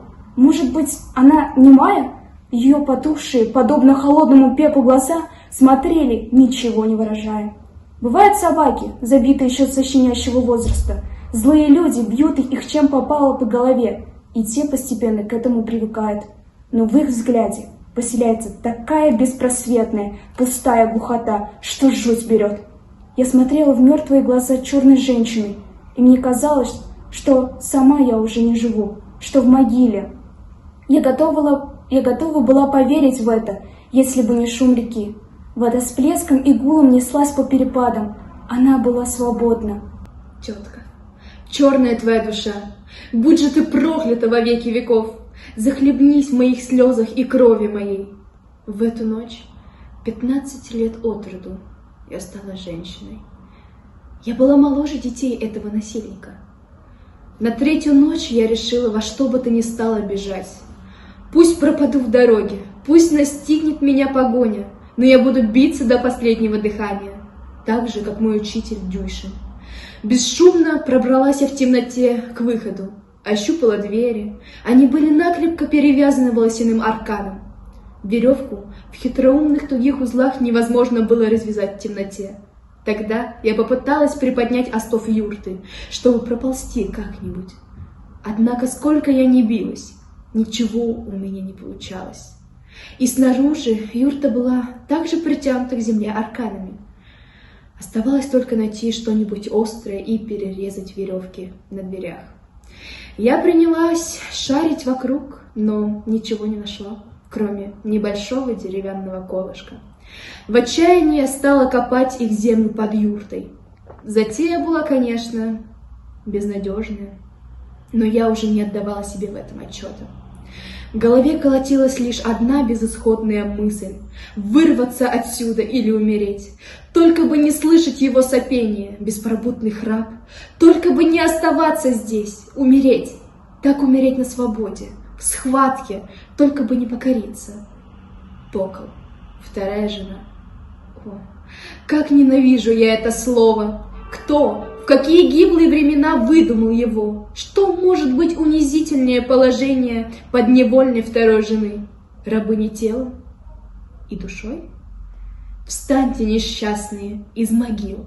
Встаньте, призраки загубленных, поруганных, лишенных человеческого достоинства женщин. Встаньте, мученицы, пусть содрогнется черный мрак тех времен. Это говорю я, последняя из вас, перешагнувшая через эту судьбу. Не знала я в ту ночь, что мне суждено будет произнести эти слова. Иступленно остервенела, скребла я землю под юртой. Почва оказалась каменистой, не поддавалась. Я копала ногтями и разодрала в кровь пальцы. А когда под юрту можно было просунуть руку, уже рассвело. Залаяли собаки, пробудился народ по соседству. Стопотом промчался табун на водопой, фыркая прошли сонные отары. Потом кто-то подошел к юрте, отвязал стягивающие ее снаружи арканы и принялся снимать кошму. Это была молчаливая черная женщина. Значит, Аил готовился к переночевке. Тут я вспомнила, что вчера краем уха услышала разговор о том, что с утра предстоит сняться с места. Откочевать сначала к перевалу на новое стойбище, а затем на все лето в глубину гор за перевал. И еще тяжелее стало у меня на душе. Бежать оттуда во 100 крат труднее. Как сидела я у подкопанного места, так и осталась сидеть, не отодвинулась даже. А что мне было скрывать и зачем? Черная женщина все равно увидела, что земля под юртой разрыта, а ничего не сказала. Молча продолжала делать свое дело. Да и вообще она вела себя так, словно бы ей ничего не казалось. Вроде бы ни во что в жизни не пробуждала в ней никаких ответных чувств.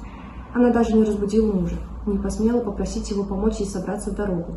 Он храпел, как медведь, под одеялом и шубами.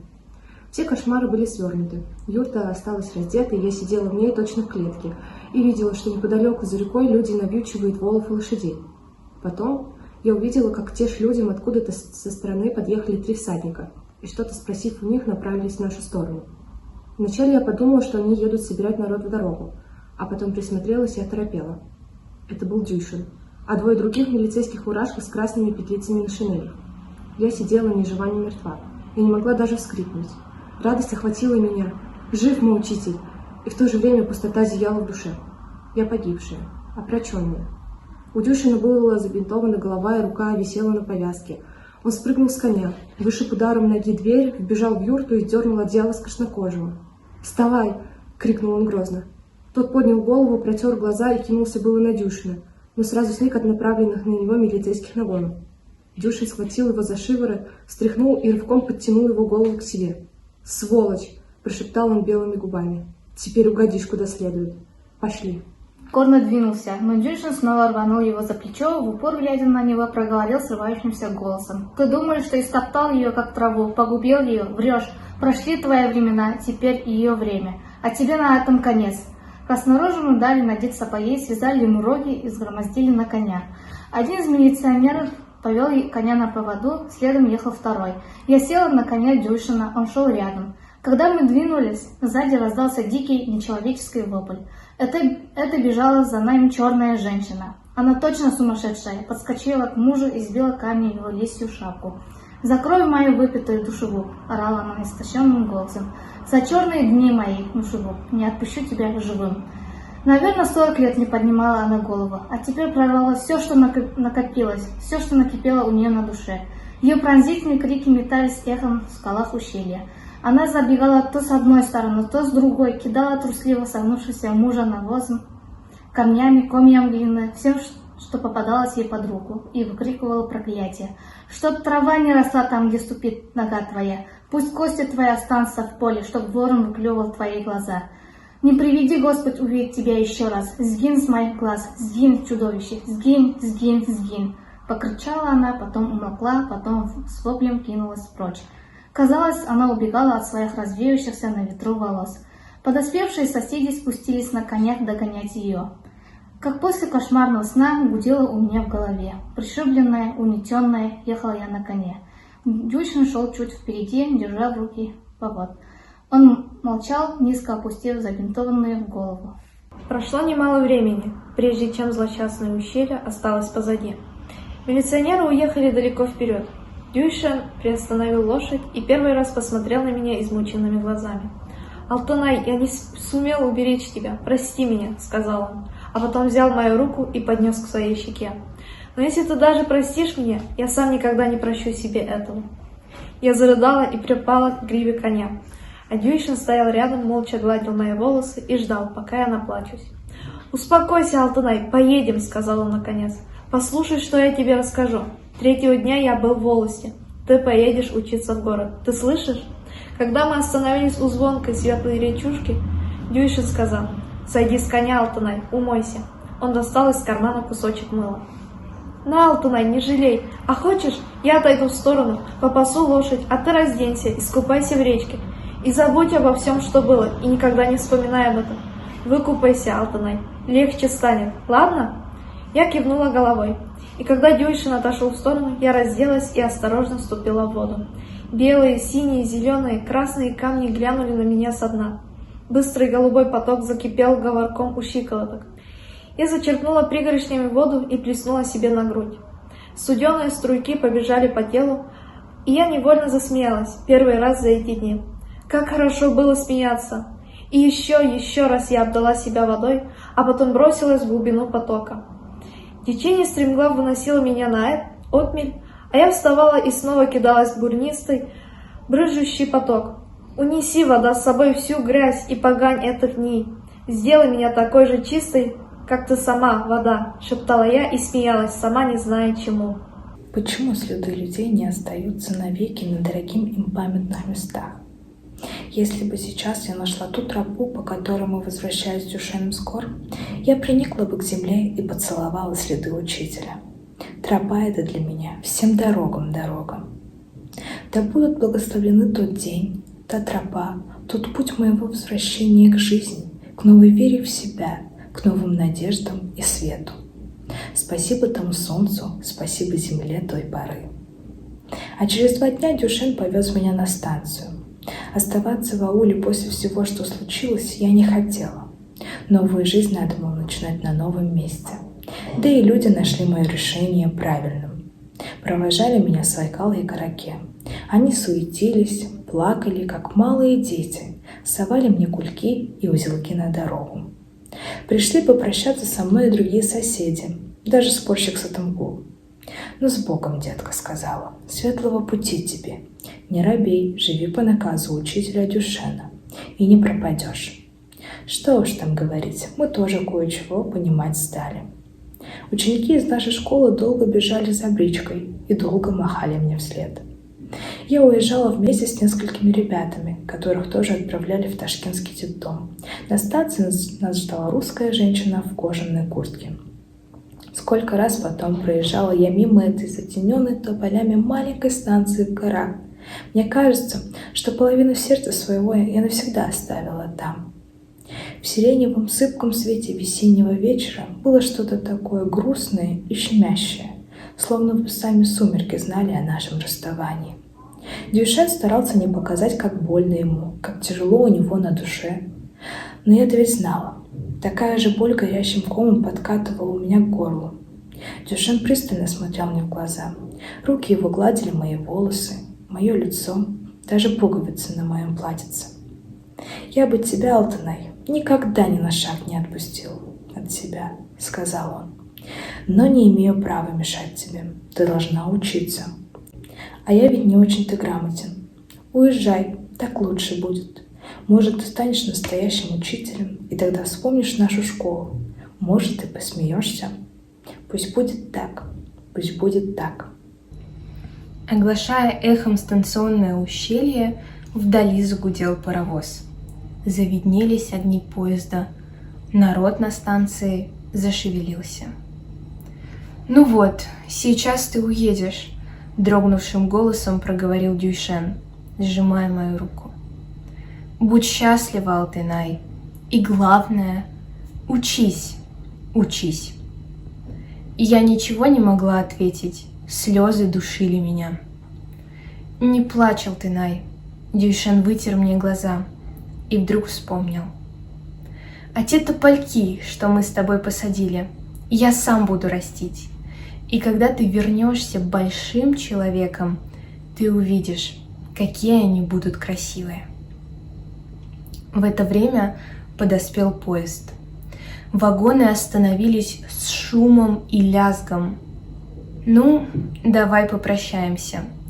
Дюйшен обнял меня и крепко поцеловал в лоб. «Будь здорова, счастливого пути. Прощай, родная. Не бойся, иди смелей». Я прыгнула на подножку и обернулась через плечо. Никогда не забыть мне, как стоял Дюйшен с рукой на перевязи и смотрел на меня затуманенными глазами. А потом потянулся, словно хотел прикоснуться ко мне. И в эту минуту поезд тронулся. «Прощай, Алтынай, прощай, огонек мой!» — крикнул он. «Прощайте, учитель, прощайте, дорогой мой учитель!» Дюйшен побежал рядом с вагоном, потом отстал, потом вдруг рванулся и крикнул «Алтынай!». Он крикнул так, будто забыл сказать мне что-то очень важное и вспомнил, хотя и знал, что было уже поздно. До сих пор стоит у меня в ушах этот крик, исторгнутый из самого сердца, из самых глубин души. Поезд миновал туннель, вышел напрямую и, набирая скорость, понес меня по равнинам казахской степи к новой жизни. Прощай, учитель, прощай, моя первая школа, прощай, детство, прощай, моя первая, никому не высказанная любовь. Да, я училась в большом городе, о котором мечтал Дюйшен, в больших школах с большими окнами, о которых рассказывал он. Потом кончила рабфак, и меня послали в Москву, в институт.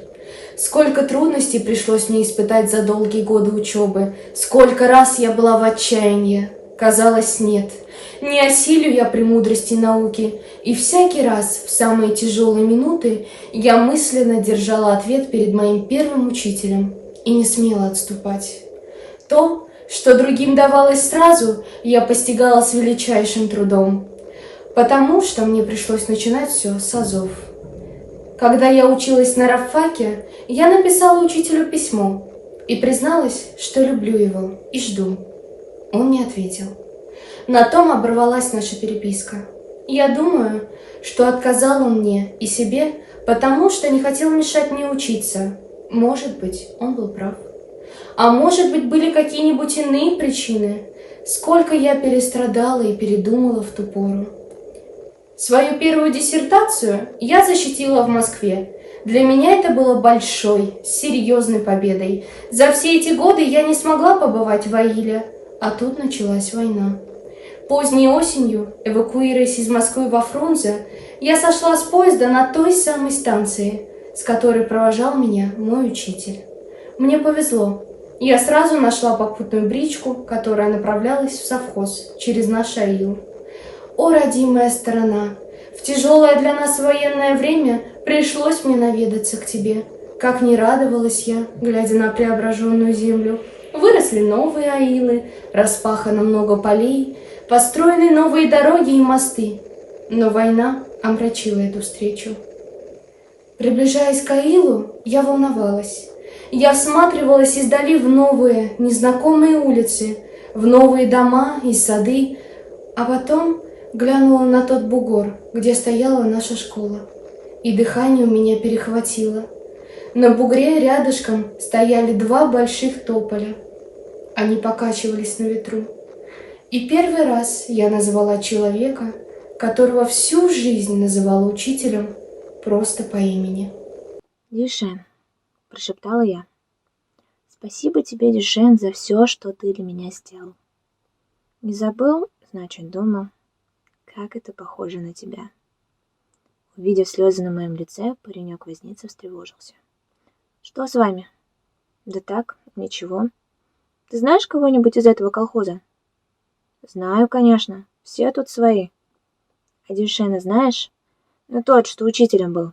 «Дюшена?» «Так ведь он в армию ушел. Я его сам из колхоза на этой вот бричке в военкомат отвозил».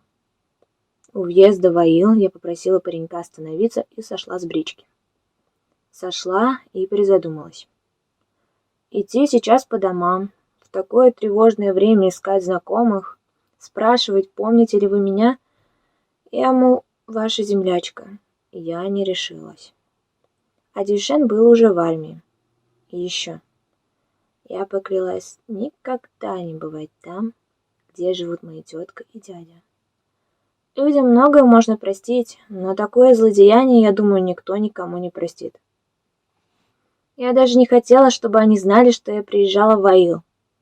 Я свернула с дороги и пошла к тополям, на бугор. Эх, тополя, тополя! Сколько же воды утекло с тех пор, когда вы были молоденькими, с изостволыми деревцами. Все, о чем мечтал, все, что предсказывал человек, посадивший и вырастивший вас, сбылось. Что вы так грустно шумите, о чем печалитесь? Или жалуетесь, что зима приближается, что холодные ветры вопрывают вашу листву? Или боль и скорбь народная гуляет в ваших стволах? Да, еще будет зима, и стужи будут, и лютые бураны, но придет и весна. Я долго стояла, прислушиваясь к шуму осенней листвы. А рык у подножья деревьев был кем-то недавно расчищен. На земле еще сохранились глубокие, почти свежие следы кипения. Отстоявшаяся светлая вода в полном арыке чуть рябила, и на ней колыхались желтые листья тополей. С бугра мне была видна окрашенная крыша новой школы, а наши уже и в помине не было. Потом я спустилась с дороги, встретила попутную бричку и поехала на станцию. Была война. Потом пришла победа. Сколько горького счастья привалило народу. Детвора бегала в школу с полевыми сумками отцов. К труду вернулись мужские руки. Солдатки выплакали все глаза и молча примирились со своей вдовьей долей. А были и такие, что все еще ждали своих близких. Ведь не все вернулись сразу домой. Не знала и я, что стало с Дюшиным. Мои земляки, приезжавшие в город, говорили, что он пропал без вести. Бумагу такую получить совет. А может, и погиб, предполагали они. Время-то идет, а о нем ни слуху, ни духу. Стало быть, не вернется уж мой учитель, думала я временами. Так и не пришлось нам увидеться с того памятного дня, когда мы попрощались на станции. Вспоминая порой о прошлом, я и не подозревала, оказывается, сколько горя скопилось в душе моей. В 46-м году поздней осенью я ехала в Томский университет в научную командировку. Ехала я по Сибири впервые. Сурова и мрачна была Сибирь в ту предзимнюю пору. Темной стеной проносились за окнами вековые леса. В перелесках мелькали черные крыши деревень с белыми дымками из труб. На холодных полях оседал первый снег. Летала над ними нахохленная воронья. Небо постоянно хмурилось. Поезд двинулся, набирая ход. Проплыл за окном одинокий станционный домишко, а на стрелке я отпрянула от окна и снова приникла к стеклу. Там был он, Дюшен. Он стоял у будки с путейским флажком в руке. Не знаю, что со мной произошло. «Стойте!» — крикнула я на весь вагон и кинулась к выходу, сама не зная, что делать. Но тут увидела стоп-кран и силой сорвала его с пломбы. Шиблись вагоны, поезд резко затормозил и также резко отдал назад. С грохотом повалились вещи с полок, покатилась посуда, заголосили дети и женщины. Кто-то крикнул не своим голосом. «Человек под поездом!» а я была уже на ступеньках, спрыгнула, не видя под собой земли, как в бездну, и также ничего не видя перед собой, ничего не понимая, пустилась бежать к будке стрелочника, к Дюшену. Сзади раздавались свистки кондукторов. Из вагонов выпрыгивали пассажиры и бежали за мной. Одним духом промчалась я вдоль состава, а Дюшен бежал уже навстречу. «Дюшен! Учитель!» — крикнула я, бросаясь к нему. Стрелочник приостановился, непонимающе глядя на меня. Это был он, Дюшен, его лицо, его глаза, только усы он прежде не носил и немного постарел. «Что с вами, сестрица? Что вы?» — участливо спросил он по-казахски. «Вы, наверное, обознались. Я стрелочник Джейгазин. Меня зовут Бейнеу». «Бейнеу?» И не знаю, как я успела зажать рот, чтобы не закричать от горя, от боли, от стыда. Что я наделала? Я закрыла лицо руками и опустила голову. Почему не разверзлась земля под ногами? Мне надо было извиниться перед стрелочником, попросить прощения у народа, а я все стояла и молчала, как камень. Толпа сбежавшихся пассажиров тоже почему-то молчала. Я ждала, что сейчас начнут кричать на меня, обругают, но все молчали, и в этой жуткой тишине всхлипнула какая-то женщина. Несчастная. Мужа или брата признала. Да не он оказалась. Ошиблась. Люди зашевелились. «И надо же быть такому!» — пробасил кто-то. «А чего не бывает? Чего только не пережили мы в войну!» — ответил срывающийся женский голос. Стрелочник отнял мои руки от лица и сказал: «Идемте, я провожу вас до вагона, холодно». Он взял меня под руку. С другой стороны меня взял под руку какой-то офицер. «Идемте, гражданка, мы все понимаем», — сказал он. Люди расступились и меня повели, точно на похоронах. Мы медленно шли впереди, а за нами все остальные. Встречные пассажиры тоже молча пристраивались к толпе. Кто-то накинул мне на плечи пуховый платок. Мой сосед по купе ковылял на своих костылях сбоку. Он чуть забегал вперед, смотрел мне в лицо. Весельчак, балагур, добрый и мужественный человек. Он почему-то шел, обнажив голову, и, кажется, плакал. И я плакала. И в этом мерном шествии вдоль состава, в посвисте и гудении ветра в телеграфных проводах, мне слышались звуки похоронного марша. Нет, не увижу я его никогда. У вагона нас остановил начальник поезда. Он что-то кричал, грозя мне пальцем, говорил что-то о судебной ответственности, о штрафе. Но я ничего не отвечала. Мне было все безразлично. Он сунул мне протокол, потребовал, чтобы я расписалась, но у меня не было сил взять в руки карандаш. И тогда мой сосед по купе выхватил у него бумагу и, надвигаясь на него на своих костылях, закричал ему в лицо: «Оставь ее в покое, я распишусь, это я сорвал стоп-кран, я буду отвечать». По сибирской земле, по исконно русскому краю спешил припоздавший поезд. Печально звенела в ночи гитара моего соседа. Как протяжную песню русских вдов уносила я в своем сердце скорбный отголосок от встречи с отгремевшей войной. Шли годы, уходило прошлое, вечно звало грядущее с его большими и малыми заботами. Замуж я вышла поздно, но встретила хорошего человека. У нас дети, семья, живем мы дружно. Я теперь доктор философских наук. Часто приходится ездить. Побывала во многих странах, а вот в Аиле больше не была. На то были, конечно, причины и много, но я не собираюсь оправдывать себя. То, что я порвала связь с земляками, это плохо, непростительно, но так уж сложилась судьба моя. Я не то что позабыла о былом, нет, я не могла этого забыть, я как-то отдалилась от него. Бывают такие родники в горах. Проляжет новая дорога, тропа к ним забывается, все реже заворачивают туда путники напиться воды, и родники понемногу зарастают мятой да ежевикой, а потом и не заметишь их со стороны. И редко кто вспомнит о таком роднике, да свернет к нему с большака в жаркий день, чтобы утолить жажду. Придет человек, разыщет то заглохшее место, раздвинет заросли и тихо ахнет. Давно никем не замутненная прохладная вода необыкновенной чистоты поразит его своим спокойствием и глубиной своей. И увидит он в том роднике и себя, и солнце, и небо, и горы. И подумает тот человек, что грех не знать такие места, надо и товарищам рассказать об этом. Подумает так и забудет до следующего раза. Вот так иной раз и в жизни бывает.